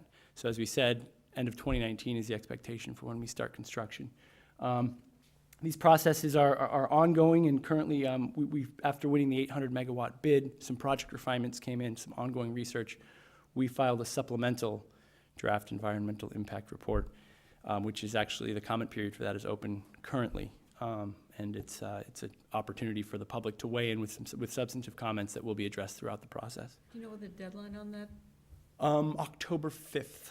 Thank you. Yeah, so it's a 30-day window. It's the second one. There will be other comment periods open on the federal side, and the federal side, of course, reviews the whole project, including the turbine area. And then on the state, we have a final impact report that will be submitted. So permitting is well underway. It is moving, I would say, fast for these types of processes. But then again, there's a good over a year before we expect to be putting shovels in the ground and whatever you put in the water. So I would open it to questions, and I would also stress that outreach is very much encouraged. So if you don't have a question now, but a question later on, by all means. Doug? So I'm sure you must have done a lot of research by now about this. I've heard stories that they're suspecting that whales are just unable to navigate through these fields. Is there any evidence of that? I would answer this two ways. First of all, no, but the second thing is what we know is each environment is its own. With an ecosystem, you can't necessarily take all of the questions that were posed to a project in the North Sea and apply them to projects off the outer continental shelf. Different species, different sediment, different water conditions. But what we do know is that if we're going to take this step, we're going to need to be very cognizant and very aware of that. So we're talking about baseline studies, about pre-construction monitoring, about a regimen of construction that includes a number of safeguards that during construction, that are reviewed and worked on collaboratively with the various research and conservation groups. So when we get into operation, it does beg evaluation as the project becomes operational and operates in terms of having proxies that would, how do I say this? If you're dealing with 300 or 400 right whales, it's a confined enough population so that you don't have, your ability is limited to see whether impacts are being caused by one thing or another. So there's a great need to kind of structure your evaluation around baseline, around really in the end doing very individual monitoring and observation. But I would think those baseline studies would be going on now. Well, there's been a great deal of Cape Cod Bay, which is kind of the epicenter of right whale activity in Massachusetts. There's a great deal of monitoring that's occurred, and those. It's a whole confluence of various issues. Climate change being one of those, of course. Water temperatures, food resources. New England Aquarium has done the bulk of the monitoring on the south side of the Cape. So we do have some level of baseline study. The problem is that these animals behave, I talk about this at the dinner table a lot, so these animals behave differently in a given year. So this year, the researchers are watching them engage in behaviors that they hadn't in the previous years. So, getting into that, it can be challenging as far as observation and sort of an attribution, essentially. But what's important is to, I think, understand the inputs that you're putting in, if you're operational, for example. So what kind of marine-related noise in this already noisy ocean are we contributing? And then on top of that, perhaps trying to develop a sense of whale behaviors south of the islands versus whale behaviors, for example, in Cape Cod Bay. Can we see variations, or can we find correlations in those kind of things? It's obviously about the biggest environmental question that we have, and the good news is that we're working very closely with all the great minds, essentially. If you get the marine mammal groups together, you're hearing accents from all over the world, people from South Africa and New Zealand, all the way up into the experts that we have here in New England and on Cape Cod. And so far, the consensus is this location is less. So this location through the federal process was actually identified as one with less exposure to a range of things, be they migratory birds or fisheries or endangered species. So right whales were chief among those. There's a critical right whale habitat just south of the vineyard and some of the areas closer to Nantucket. This doesn't happen in an area that's a major partying ground for right whales. All right. And Thank you. yeah. Appreciate it. Any other questions? Great presentation, and we can find your information online? Yeah, go to vineyardwind.com. I think my cell phone number is on there. But I'm actually really happy to hear from anyone who's interested and has more questions. It's a big project, it's a new project, there's a lot of questions, so we appreciate the opportunity. Thank you. All right, thank you. Next on the agenda, we have minutes of meetings from the public session on June 18, 2018. I move approval. Any comments, any second? I'll second, sorry. I'm just catching up. Sure. All those in favor? Aye. Thank you. Next, we have minutes of meetings for the public session, September 10, 2018. Let's see, I had one edit on page 7. In number 5, status report on Dutch elm disease downtown. In the next sentence where it says, it's just listing the locations, post office, Maxwell and Company, and then it says, and Third Tree. And later on it's referencing near Chapman, Cole, and Gleason funeral parlors, what I would add. Okay. Rather Got than that? Third Tree that's somewhere. So near Chapman, Cole, and Gleason funeral parlor. So you're moving approval with that addition? With that, yes. Second? All those in favor? Aye. Aye. Next, we have, Just to be a stickler, Mr. Brown, I don't think you were at that meeting, so Oh, sorry, right. you should abstain. Excuse me. yes. Next, we have the executive session for August 20, 2018. I move approval, but not release. Second? All those in favor? Aye. Aye. And the executive session for September 10, 2018. I move approval and not release. Second? All those in favor? Aye. Aye. Next, we have individual selectmen reports. Mr. Brown? I went on a real fun Island Queen cruise. Oh, that's right. Rub it in. Exactly. For the Friends of the Falmouth Senior Center. That was a really nice time. And been reviewing the comments from our selectmen's meeting at the St. Anthony's Church where we had the public comments, and starting to put that together. Maybe see if we can take some action on some of those items. I mentioned that we have Vinnie DiMacedo meeting to discuss New Bedford. And upcoming, I plan to attend the Bikeways Committee to get their input on the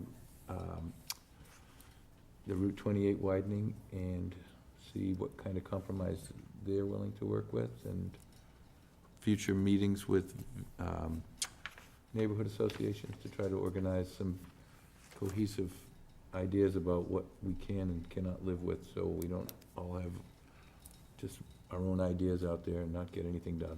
With the road development. Right. This You is might ask- two-ticket highway. Yes. Would you mind asking the Bikeways Committee on their thoughts on this walkway, Stair rail, stairway from near Church Street. Will do. Yep. Mr. Patterson? Just meetings. I did go to the, as mentioned, Cape Cod Selectmen and Councilors Association meeting. That's where I picked up on this initiative by our state legislators to keep the NOAA fisheries program here in Woods Hole, which seems to make a lot of sense. They, and, you know, Dylan Fernandez wasn't there, although I know that he worked with, With Ed McManus and I, pardon me? for that meeting. He And worked to with come Ed up and I. with, and do the research to come up with Right. this legislative letter of support. So, and I'm looking forward to hearing a presentation by Garth Smelser, who's the current division chief, next week, at our next meeting. Dylan wasn't there, but Sarah Peak was there and Julian Sear, and I must say, I'm really impressed. They're the ones that brought this initiative up, so they're really stepping in because Dylan had a conflict, and did an excellent job of presenting it and requesting support from other municipalities on the Cape. So we have a legislative delegation that really does work for us, and works for us regardless of partisan Across the aisle. affiliation across the island. Yep. And you can see from the signatories to that letter that it basically represents all of the legislators on Cape Cod. So it's, my hat's off to all the work that they do on our behalf. It was a good meeting. It's kind of far to go all the way to Eastham, but somebody has to do it. So I was there. Also, I attended this school committee a couple of weeks ago now. The school has gotten off to a good start. I can tell you that from the kids that live in my neighborhood. They seem to be begrudgingly saying they're glad to be back at school. They don't like to admit it, but they do. Also, I've attended a couple of finance committee meetings along with Julian and Jennifer Petit, and Concom meeting last week, and then there was the CPC meeting that occurred last Thursday where they're we're reviewing the articles that were submitted basically already and figuring out which ones actually didn't qualify for the CP Act funding and kind of calling out those projects that probably don't fall within the scope of what's allowed by their state legislation. That's it. Thank you. Doug? All set. Could I Mr. follow up Sure. with something that's not really selectmen related, but an interesting thing that I learned while traveling in Ireland? Every hotel that I went into, I had to use my door key card in a slot inside the room to get the lights to go on. I thought that was great. We should have that nationwide if we stop wasting so much electricity. Because you know how many people go to hotels and leave the lights on? I'm sure it happens all the time. And they had waterless urinals across the countryside and all fresh food. Geez, we got a lot to learn from them. Sounds good. One of the benefits of traveling. Yeah. Mr. Suso? Thank you, Madam Chair, members of the board.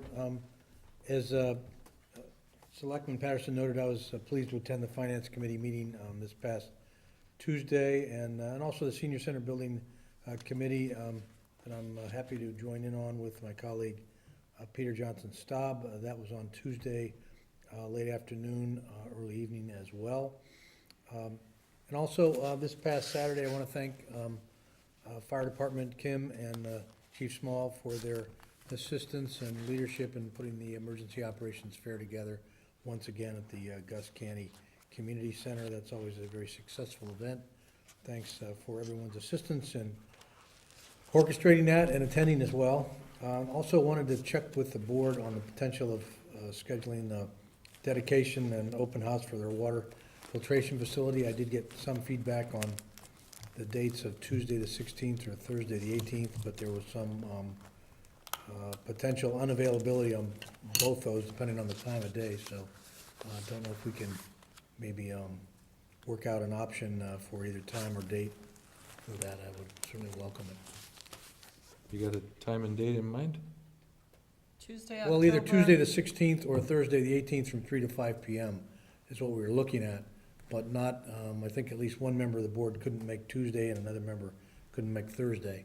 So I don't know if it was a time of day or if, it, maybe a little later in the afternoon. Wanted to try and have it so that folks wouldn't necessarily need to be traveling in the dark if it went into later in the evening, but I don't know if 4 to 6 might work a little better than 3 to 5 on either that Tuesday or that Thursday for. That eliminates my conflict, and I had a problem with that Tuesday, So, putting it later. so Tuesday the 16th, 4 to later? 6. Yeah, 4 to if you 6 did it would work? 4 to 6, yeah, that would be fine. Let me see if I can get this calendar to come up. Okay. So October, say again, the Tuesday? October 16th, 16th. Tuesday? There's a housing forum at the library at 6:30. So 4 to 6, does that eliminate your, okay? That's right, that's just the That would, housing that production would work plan. better for me as well. And then you're thinking of doing the tour part first and then the dedication, or? Well, we could do it either way. If members of the board can make it at 4, we could do the dedication first and follow it with tours. I'd Or rather we can do flip the it. dedication later, because then I'd be on my way to the housing forum. So maybe dedication, does that work for Yeah, that's fine. everyone else? I'm fine with either time, I just want to Okay. put it in. Sure. So 5 PM dedication potentially, or That makes sense. that way maybe it wouldn't be dark yet, Great. and then we could have tours around it. That would be on Tuesday, October 16th. Great. Okay. We'll double check that and finalize it and get it out to the board. The other thing I just want to make mention is, we're really up and running on the new technology heightened Selectmen's meeting room, thanks to Peter Johnson Staub and his coordination with FCTV and lots of other folks. So I just really want to, give gratitude on behalf of the board. It's a really high-profile job to try to do that, and you have lots of helpful input, which, makes it a challenge to be sure everyone's, thoughts are accounted for and optimized. So, I think, there, right now, we're kind of getting the feel of it, and I'm sure, the technology seems to be working great, and I hope, folks seem to be having a good view from their seats. So I just wanted to recognize that and give you a little applause for all your efforts. Thank you. I do want to thank the people that I was working with specifically, Mike Bottomley from IT, and late in the process, Greg Banworth as well, our IT director, but also Chardell Newton and her staff, Wayne King and Peter Urban. This looks a lot more attractive than it might have if we didn't have that in-house staff to help us hide all the wires in clever ways. Still a little bit of work to do over on that one, but honestly, they were terrific to work with, and certainly the FCTV folks were great partners on the technology end as well. Lots of coordination. Doug? Where's my comfy chair that I had in the back? Come visit us down the hall. Anything else to report? I do not.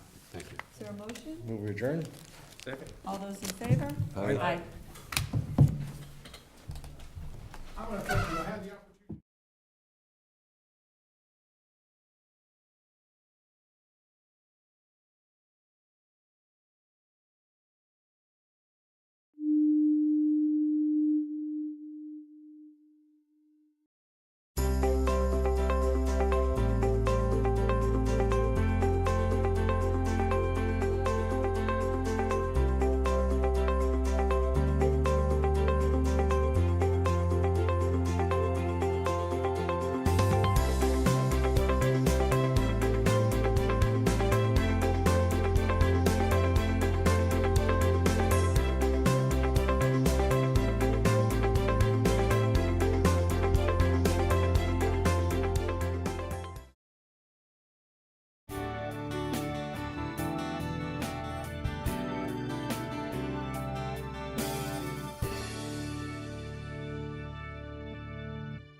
Hi, I'm Pat Thatcher. And I'm Margaret Gifford, and we're from Sotheby's International Realty. And Margaret, I think the word that best describes this real estate market this year is opportunistic.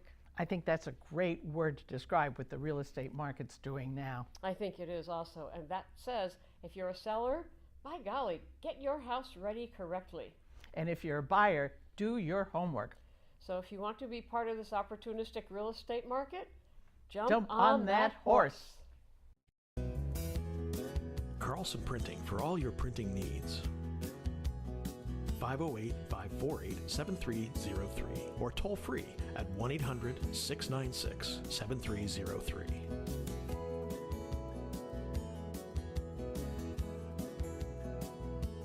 Our email address is carlsonprinting@aol.com. Carlson Printing for all your printing needs. Hosting services for fctv.org are provided by MegaNet Communications. MegaNet offers a wide array of internet services, including Mega Backup Cloud Service, server colocation, T1, fiber, Metro Ethernet, as well as telephone services such as hosted PBX and digital voice. Their #1 goal is to keep your communications network up and running and allow you to focus on growing your business. 877-634-2638 or meganet.net.